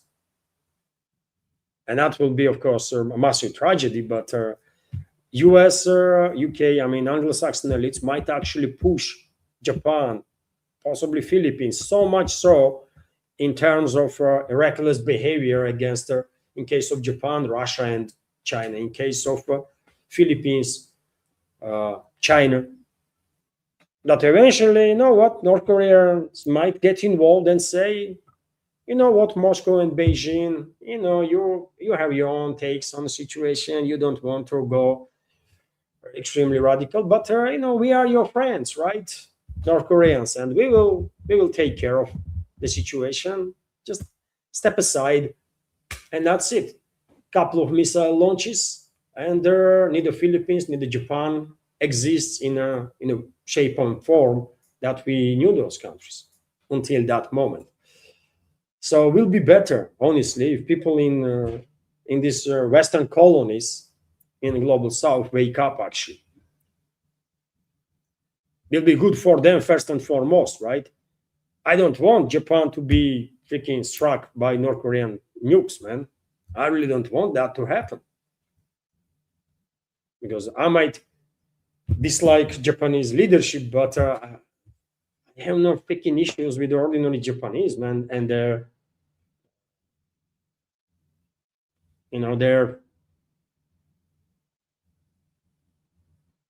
what they call, there is some, anyways.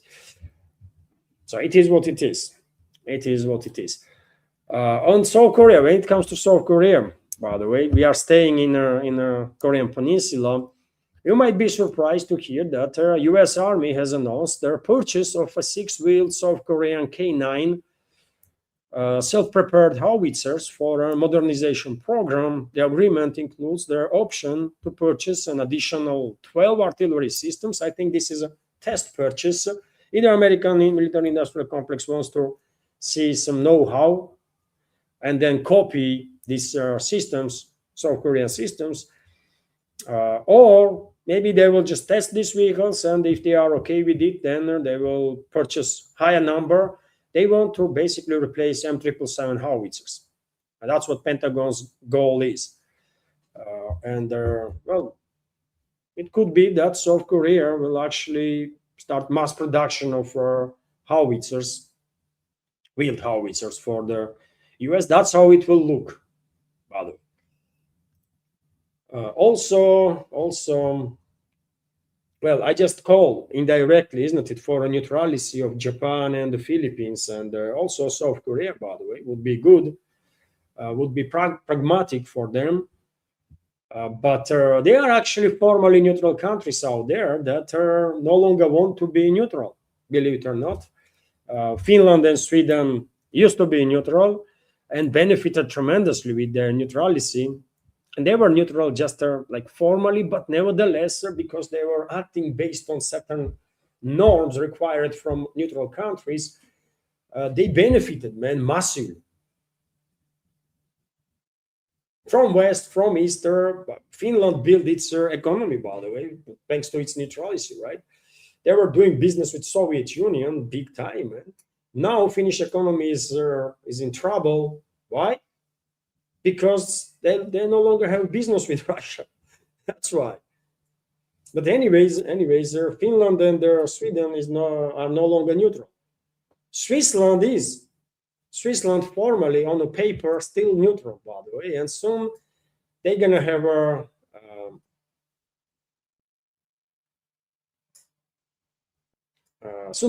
referendum on the neutrality in Switzerland on 27th of September, correct? And according to some polls, majority Swiss people are against neutrality. They want to abandon the main pillar on which Swiss success is based. I don't know, man. How stupid is that? Of course, Switzerland is no longer being seen as a neutral by this world, but still they are benefiting from a formal neutrality. And they want to get rid of that. How crazy is that? So Switzerland wants to abandon a neutrality and respect for international law in favor of sanctions against Russia. I saw this report on Kirill Fyodorov Vaina Historia Russia channel, by the way. So the media reports that the referendum will be held in Switzerland on September 27th on supporting neutrality and prohibiting sanctions without approval of the UN. In effect, their decision would deprive Bern, capital of Switzerland, of their ability to join sanctions against Russia, right? EU sanctions against Russia. According to a survey conducted by their Tamedia 20 Minuten, I guess some German language organization there, 62% intended to vote against their initiative, while 36% supported. The government, parliament, and the majority of major parties also oppose it. So therefore, soon Switzerland are gonna become, I guess, NATO member state, right? They're gonna abandon neutrality. Too bad, man. I don't know what the hell is going on there. But yeah, they no longer want to be neutral, and this is their choice. Also, dear friends, let me open Boosty Moosty, just in case. On Patreon, there is one less member in our community, a big member, a lefter, big supporter. All supporters are big, obviously, but one member left. It was 133, now 132. Yeah, unfortunate. Boy, I talk about neither for our community to double on Patreon. More people are leaving the community, actually. What the hell, man? Uh, anyways, one more news, and that's about it for a news segment. And this news is that U.S. National debt, by the way, has reached 40 trillion. U.S. national debt is already 40 trillion, by the way. You know, how crazy is that? Every single day, U.S. National debt is increasing by billions. Every single day, by the way. And this number, national debt, doubled in the past decade. So if US continues on the same trajectory, in 10 years time, they will have like 80 trillion debt. That's too crazy, isn't it? They would not be able to service this debt. Right now, according to reports, US spends approximately 1.1 trillion, right, to service its debt. Soon this number will reach 1.5 trillion. And can you imagine if in next decade this number will actually double?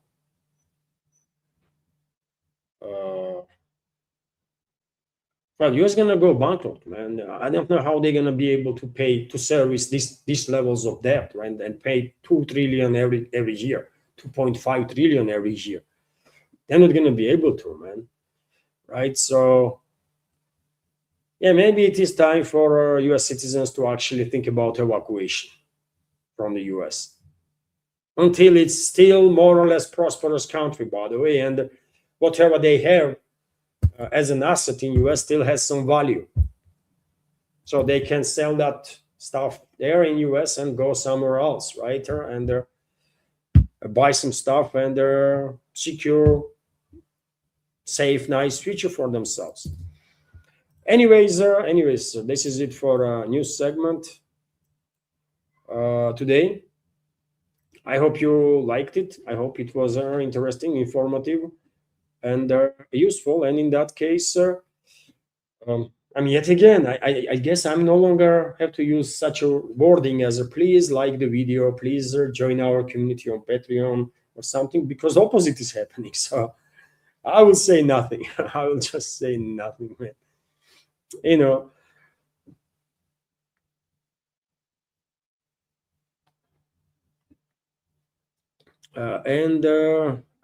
Now let me react. On super chats, dear friends. There was several super chats from Scooby and from Wayward. Let's have a little community chat. Although before I go for super chats, let me once again thank Edward.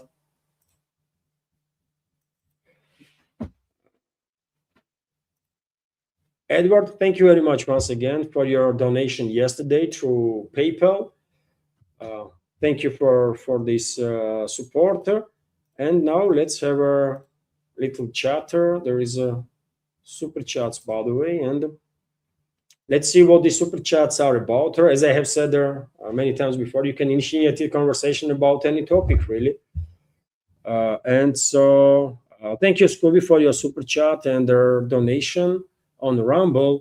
Scooby is commenting, Chinese people all watching and cheering their rocket landing. Nobody really cares in USA or Russia.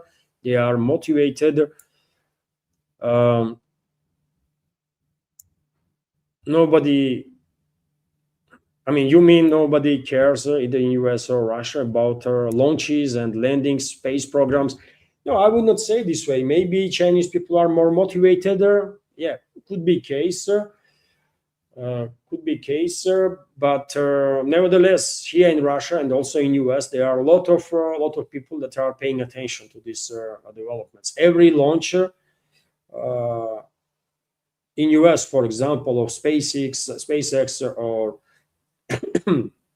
any other, or NASA, is being transmitted online by many channels, private channels, right? So I know there are bigger fan club in the US of people that very much are into this topic of space and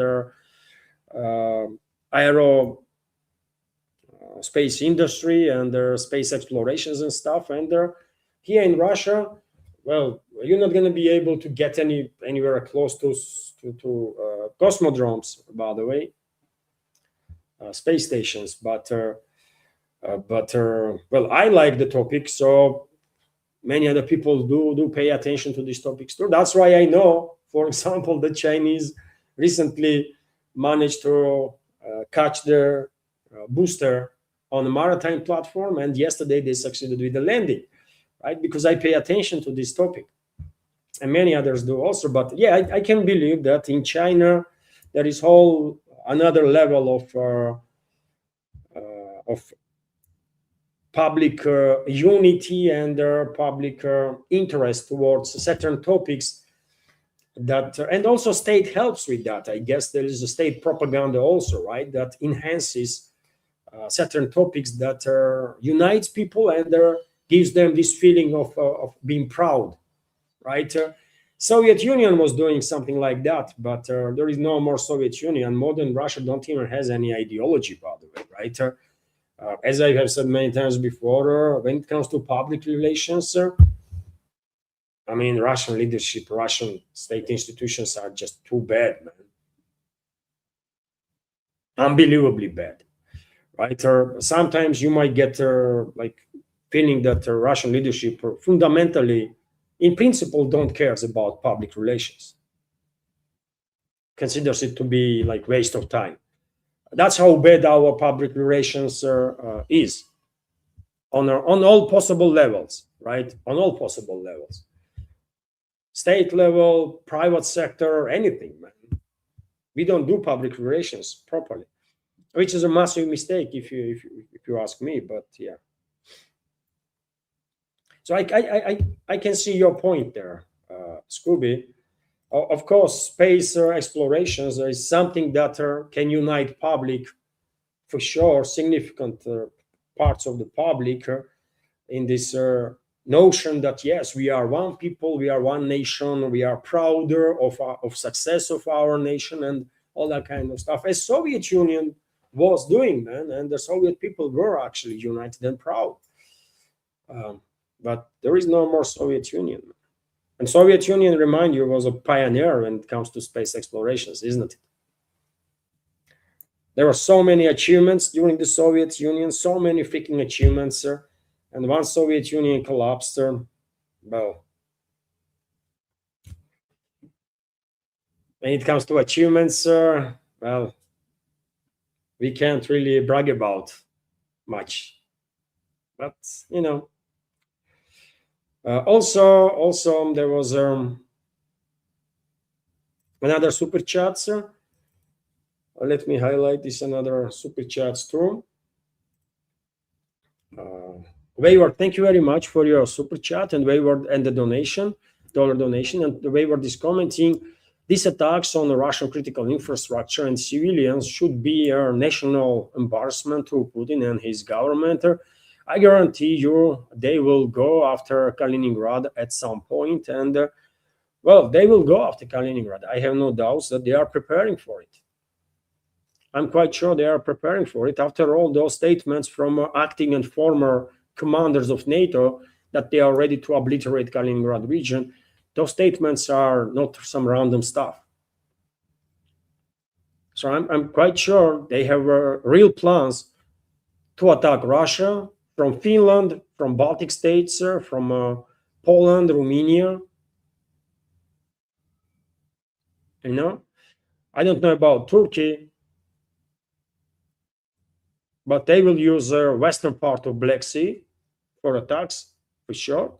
Bulgaria, I don't know, Bulgaria, Romania, there. And they will go for Kaliningrad region too. That is basically encircled, isn't it? On one side, it's Baltic Sea. On the southern western side is Poland. On the northern eastern side is Lithuania. So yeah, they will try something crazy. I agree with you. If we continue this restraint policy, if we restore deterrent, then they would not do shit. Sorry for my French, but if we restore deterrent, the Western ruling class will have a fear, right? But if we continue with restraint policy, then they will continue through with aggression, and their aggression will become more and more, bigger and bigger. And at some point, they will go after Kaliningrad region, and there may be not just Kaliningrad region. They are saying it openly. They want to destroy Russia. They want to divide Russia in 10 or 15 or whatever different parts. They are saying it openly. Kaja Kallas was talking about it publicly, isn't it? And many other people out there. So this is not some secret or something. They are quite open about their goals. So I agree with you, Wayward. Our restraint policy is a threat, and also I think these attacks on Russian, attacks on Russian strategical infrastructure that Western ruling class is committing with total impunity is embarrassment for all of us, and should be embarrassment for Putin too. I feel myself to be embarrassed, by the way, right, with those attacks. So Putin should feel the same, I guess, right? I don't know what he feels or thinks, but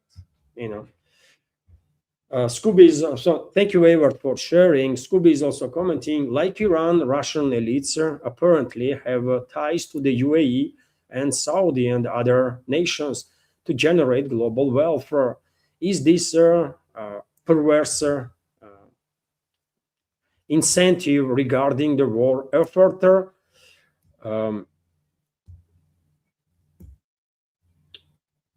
Well, when it comes to UAE, by the way, Iran and Russia and many other countries were using UAE as certain groups, including elitist groups, right? Certain groups from elite, oligarchs and politicians, high-ranking officials that manage one way or another to gather massive wealth. They were using UAE as a transaction point or point where they can they can use for transactions, right? UAE was quite comfortable in this regard, and yes, many people among Russian so-called elites can be linked with the UAE. Now, what that indicates, that's a whole different story. I think we are talking about corruption. And whenever you have a corruption in a system, that means that system is rotting. System is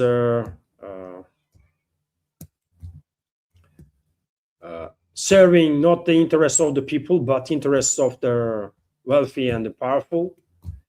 That's what corrupt systems do, right?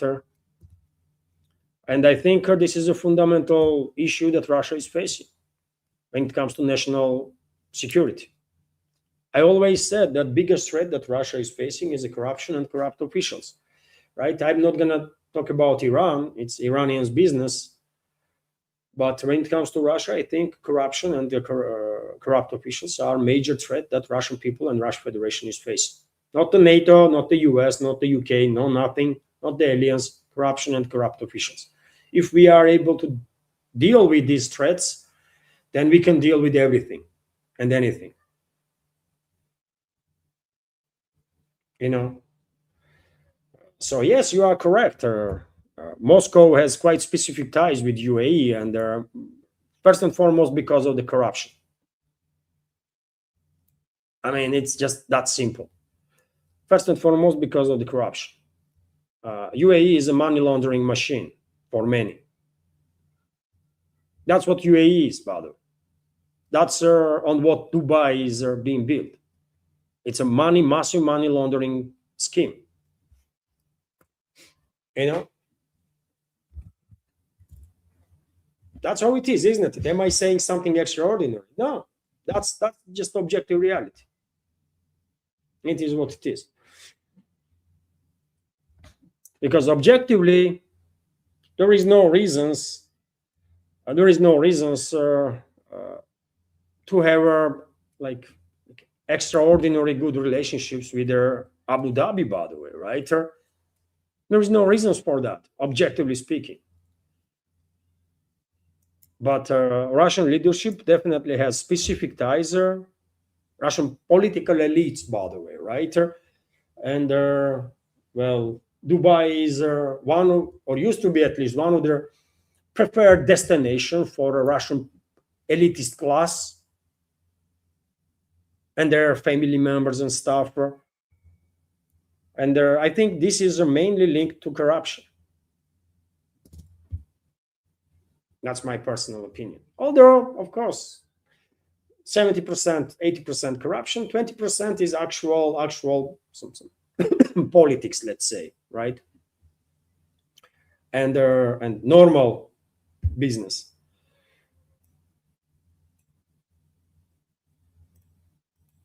Thank you for sharing. Also, dear friends, there was more super chats. Scooby is commenting, and dear friends, I have to make screenshot of this also.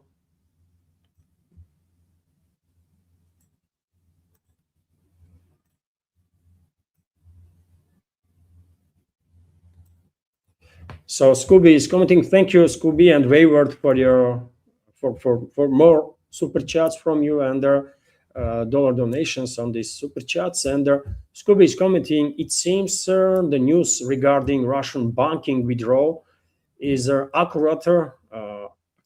According to Bank of Russia data, people are withdrawing despite high rates of return on deposits. No, it's not accurate. Scooby, I have heard like several times. I've been asked several times now that is there like massive money withdrawal from the banks and stuff. I don't know where you read that central bank says people are withdrawing like money from the banks. Like if there is any panic about it here in Russia, nothing is happening really. I have not seen no queues in the banks to withdraw money, and I mean, I don't know why this topic is being circulating on even in alternative media, right? I live here. I'm walking around and I'm seeing these freaking banks every day, right? And I'm reading Russian press. This is not a topic of discussion here, that people are withdrawing money from the banks and stuff like that. This is not even topic of discussion. Scooby is commenting, Bank of Russia shows their outflows.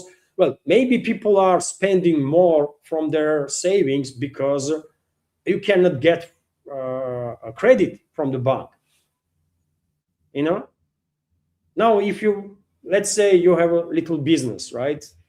And until now, you were, when interest rates were more or less normal, you were financing your business whenever you needed through small credits or whatever volume of credits. And you were not touching your savings. But now, past few years, especially past several years, right, when situation with their interest rates have deteriorated tremendously, right? When, after all, at some point, central banks' interest rates alone was like 21% or something, isn't it? It's a 14% now, still extremely high. So, because you cannot, you don't have access to credits now, because banks are not giving the credits, by the way, right? I tried myself several times, even though I have a like, perfect, literally perfect. That's how bank employee itself described my credit score. Nevertheless, bank refused to give me credit. I was thinking to, uh, uh, you know, refinance my own financial situation, right? And I calculated that it would be profitable even if I would take one credit, deal with all the stuff, right? And I will pay just one freaking interest to one bank instead of me, my family members, everybody having these freaking cards, and God knows what's going on. It's easy to, get confused. So I wanted to normalize all this situation. A bank refused to give me credit, even though I have a perfect credit score, never late on any payment ever. So it's practically impossible to get credit, by the way. I don't know what banks are saying or what banks are lying about, because banks cannot be ever trusted. But because you cannot get credit, what you're gonna do if you have savings, you're gonna go and start taking your savings away. And therefore, this is the banks themselves that create a situation when people might be withdrawing certain funds from their savings because they need it, right? If you can't get the freaking credit from the bank, then what you gonna do? But reports that not reports, but questions that I get, and is about some panic. Is if there is a panic withdrawal of some assets from the banks and stuff like that, and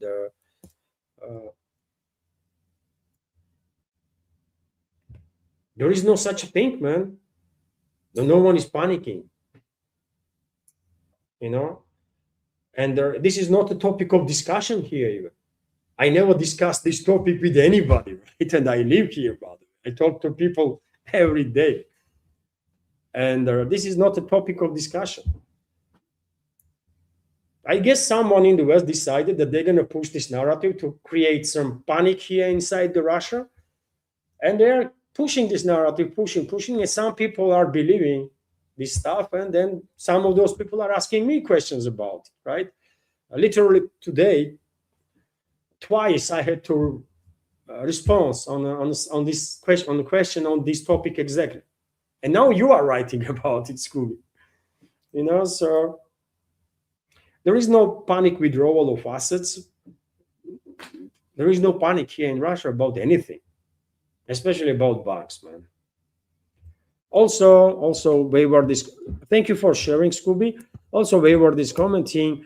I've learned when it comes to believing any news from Western or Eastern, for that matter, not to trust anything. Their intel services put a lot of misinformation in their.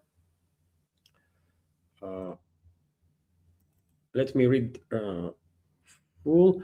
Their intel services put a lot of misinformation in their favorite media outlets, and I agree with you.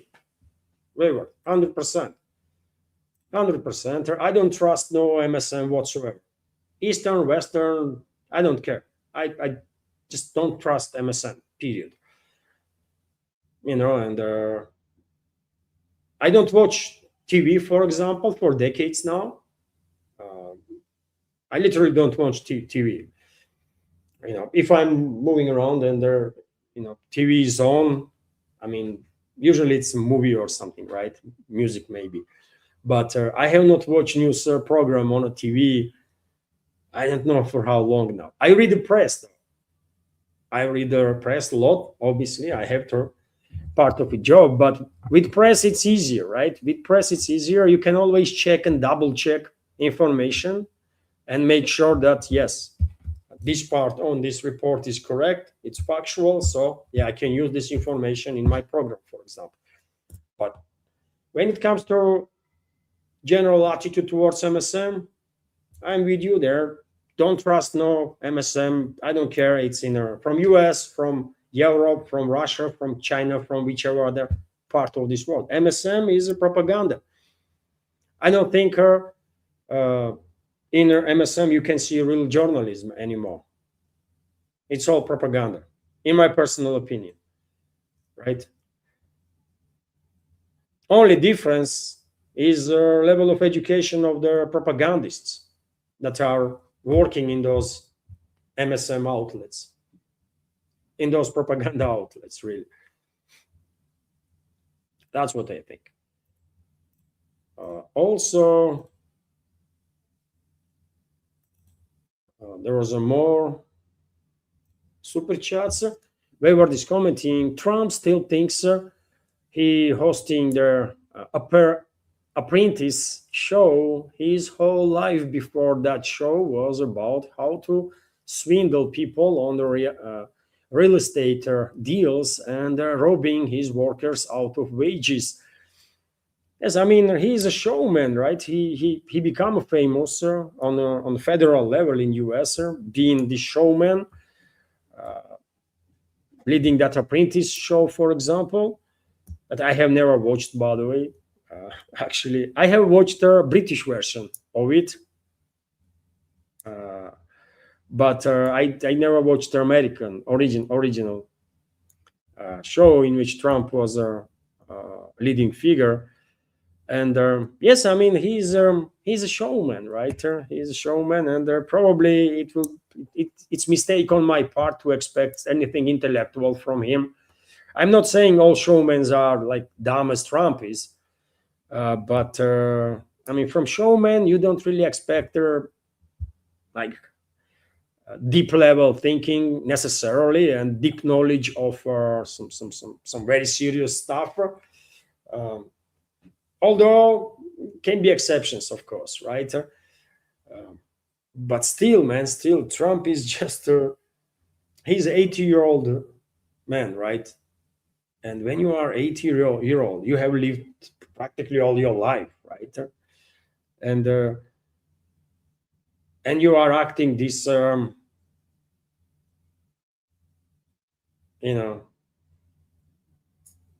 like he does. I don't know, man, what that is. That's it's not normal for sure, right? I don't even know what words to use, man, right? I can understand why many Americans are extremely disappointed in their choice of supporting this Trumper and the Republicans, but I guess they felt like they don't really have much of options there.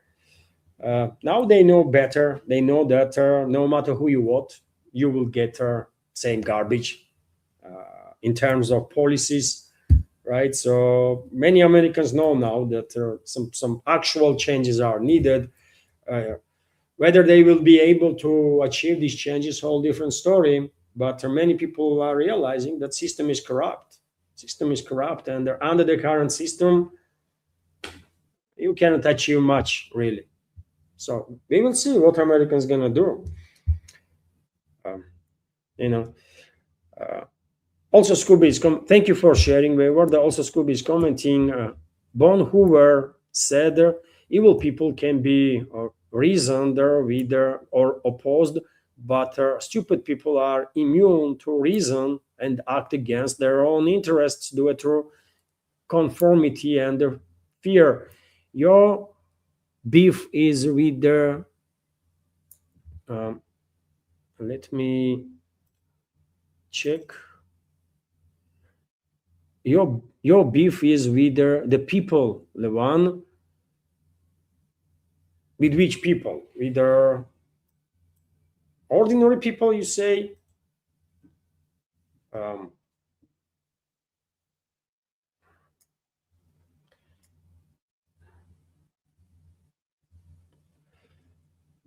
I'm not sure I understand what you mean. I don't have beef with nobody, actually. I mean, with the exception of Western elites, right? With the exception of corrupt elites anywhere, including here in Russia. But when it comes to beef with the people, No, man, I don't think it's even possible to have a beef with their entire group of people. But maybe I'm misunderstanding what you are saying, Scooby. Well, might be the case. I don't know. After all, every now and then I'm getting confused there with English. You know, there was also this super chat. We were just commenting, is there a massive mistake indeed for Russia not to master the PR game? Zelensky has mastered that game. He runs circles around Putin in that area, arena. And well, that's because the Western ruling class is good in the PR, in the public relations. Well, I have seen that how effective that PR can be firsthand in Georgia, by the way, when I came back from England to Georgia, Saakashvili was a president there, right?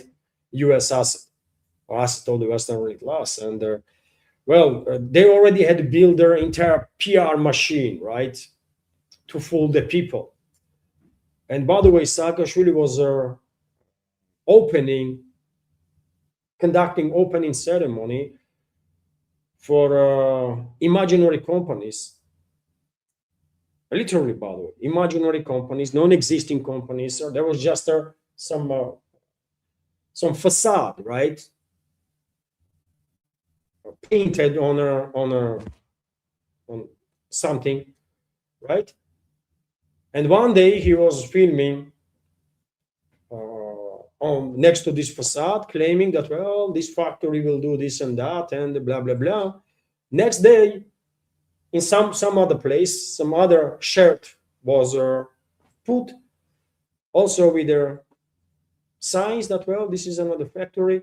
And almost every day he was opening something.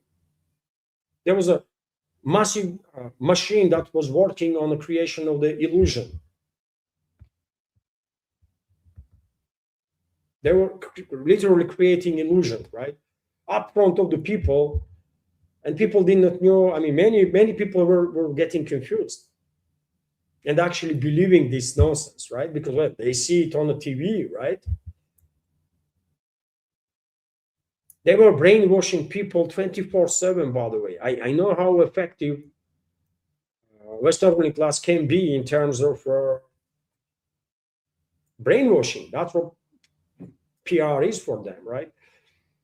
And yes, Saakashvili's regime was quite effective in the brainwashing because they had their experts from the West.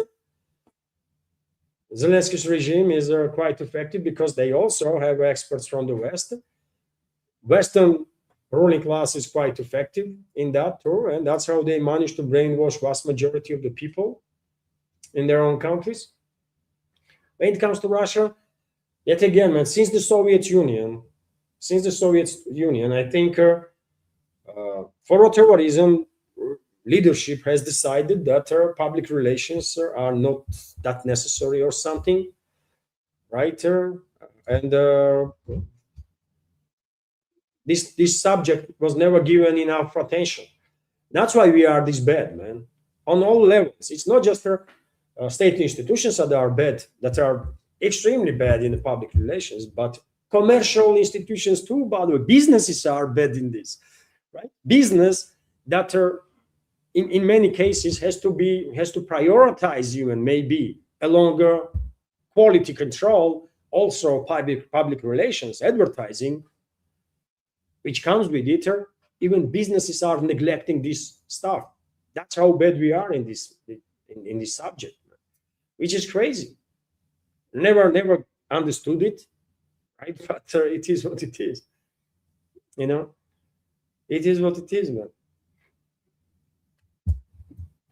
Maybe something will change, right? When actually new generation of people will lead the country. After all, since Soviet Union collapsed, Russia was led by people that were product of a Soviet Union in some ways, right? Yeltsin, let's say, first Russian president, was product of the Soviet Union. He was a Soviet high-ranking official, by the way, right? Putin, also a product of the Soviet Union. And maybe, if after Putin, if next president will be, let's say, young one like Sorok, yes, 40, 45, let's say, uh, even though that person will be born during the Soviet Union, but that person would be like too small to be influenced, right? That much. So maybe that person will have some new views, right? Should be educated to know what was a good in Soviet Union, and well, use that good, but same time to get rid of whatever was negative, right? Um, because yet again, this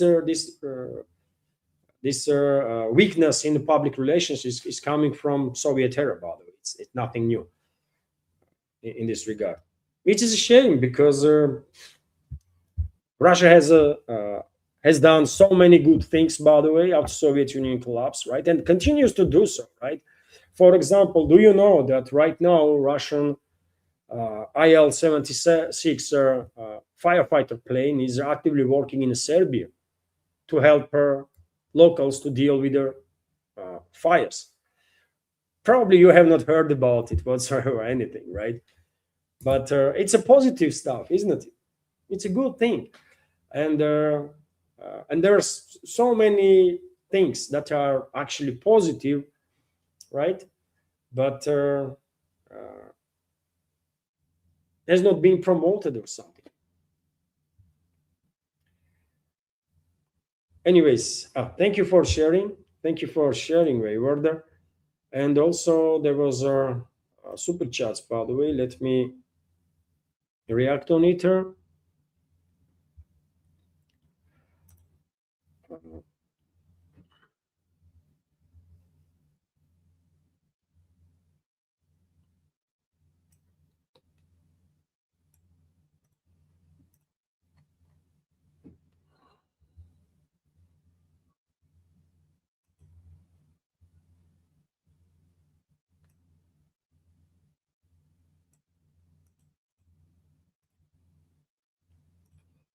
So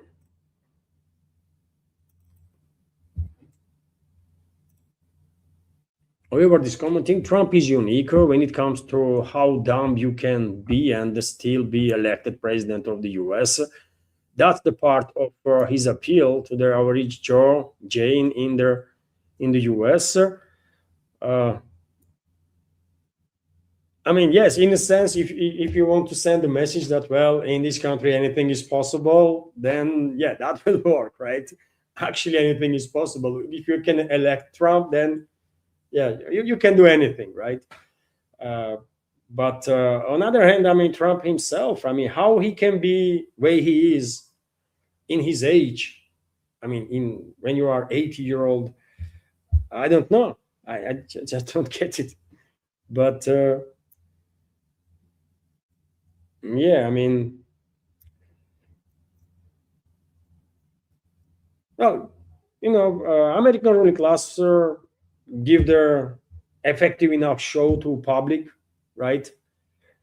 And they are good at it to create all kind of this public relation operations, PR operations, and well, they manipulated with the people. They went and they actually voted, and yeah, probably many of them, not probably for sure, many of them were thinking that, well, finally they're gonna have some changes now, and they end up with the same policies, even worse in some ways, right? So even worse because Trump is doing exactly the opposite of almost everything that he was promising he won't or he will end, right? So in some sense, his presidency probably is even more painful for many Americans than if Democrats would win, for example. And also there is a super chats from Scooby and Wayward. Uh, Thank you, Scooby and Wayward, again for your super chats and donations. Scooby is commenting, Levan, your channel is slowly dying. You are letting it die because you don't want to change her. Yeah, I know my channels are dying, by the way.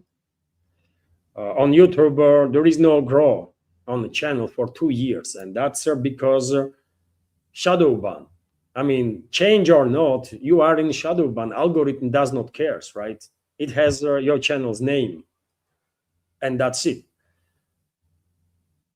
As long as there, I mean, if tomorrow YouTube will make changes in its algorithm, then in that case, yes, maybe my channel will have a chance, or other, if not, then only chance my channel has is if community members will share the word. I mean, if my programs are interesting, informative, original, then maybe community members themselves will share the word, right? That, well, you know, there is a channel like Levan Gudad's Opinion, right? And there shares a lot of news, original content, stuff like that. Maybe more people will join through community assistance, because algorithm does not care what you're gonna do. You are shadow banned, Scooby. When you are shadow banned, nothing helps. Only way you can continue operate is community support. And some channels are managing to succeed, never despite their shadow banning, because yet again, if people are sharing the word, well, you cannot, or algorithm cannot influence people in a real life, isn't it? But when it comes to changes, what changes do you mean, for example? That's also a question, isn't it?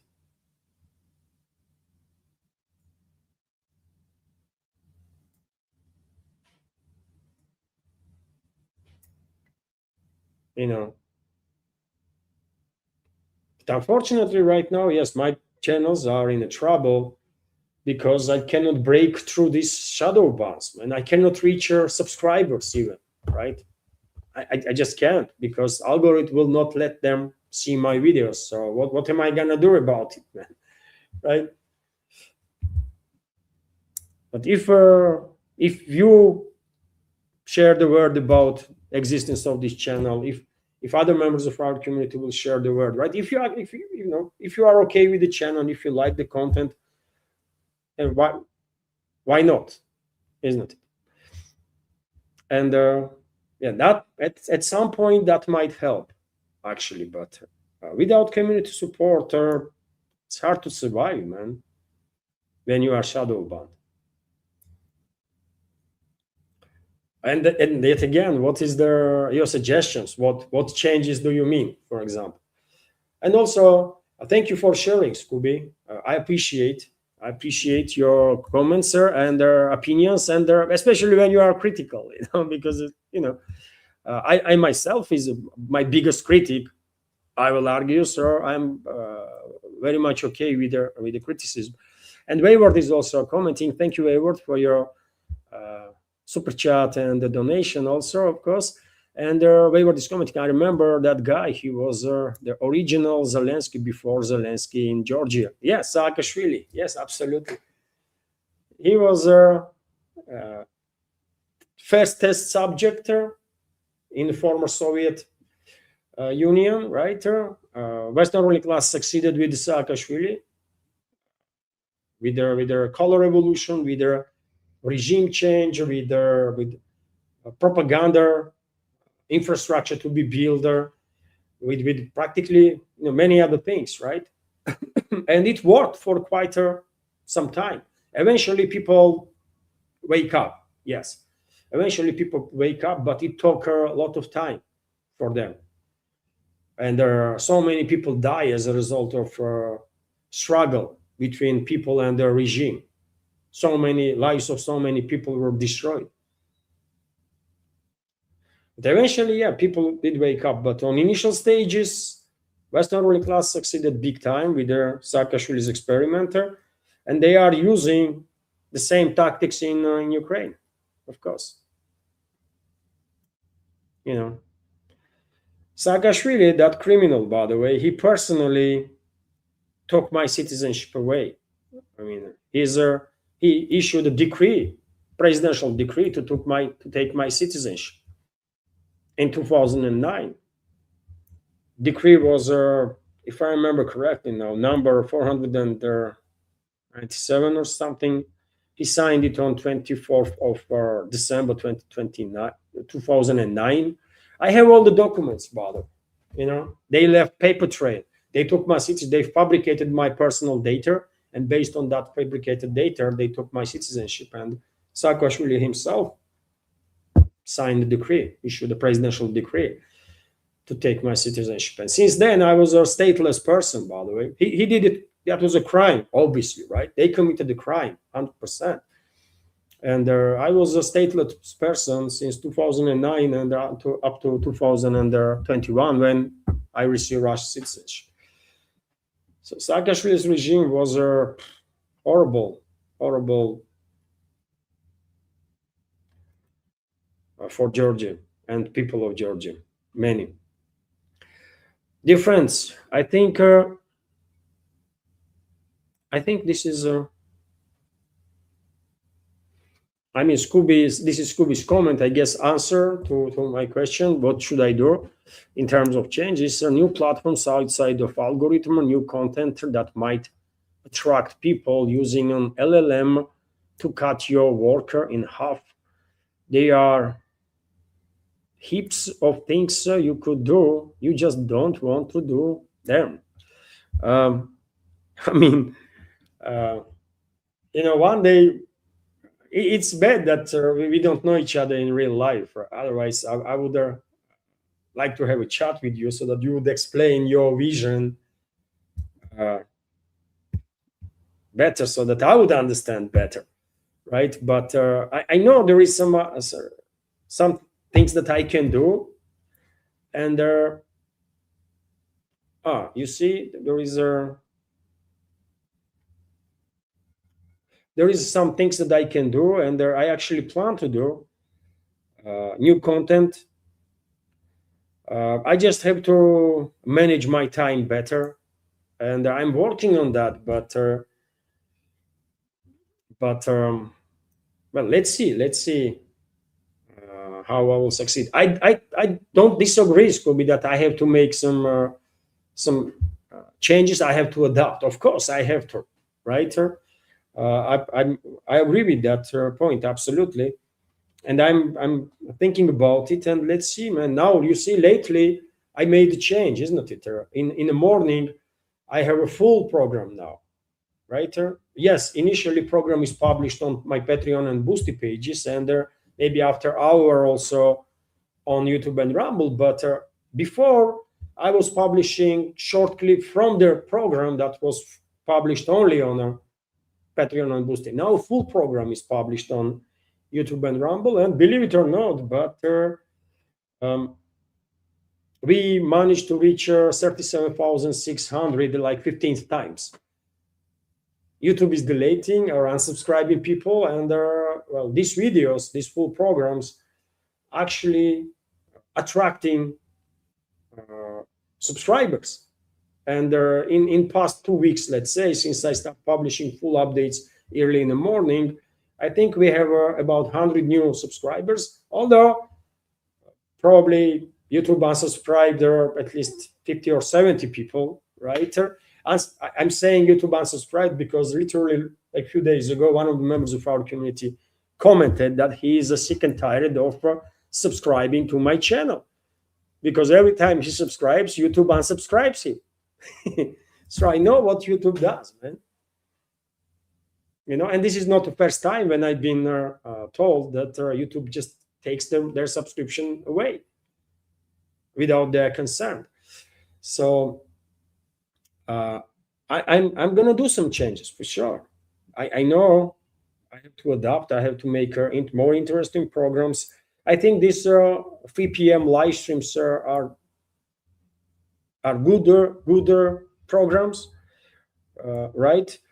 I have a first update in the morning now, and I want to, if I manage, I want to have something different, maybe walk and talk type of videos in the evening.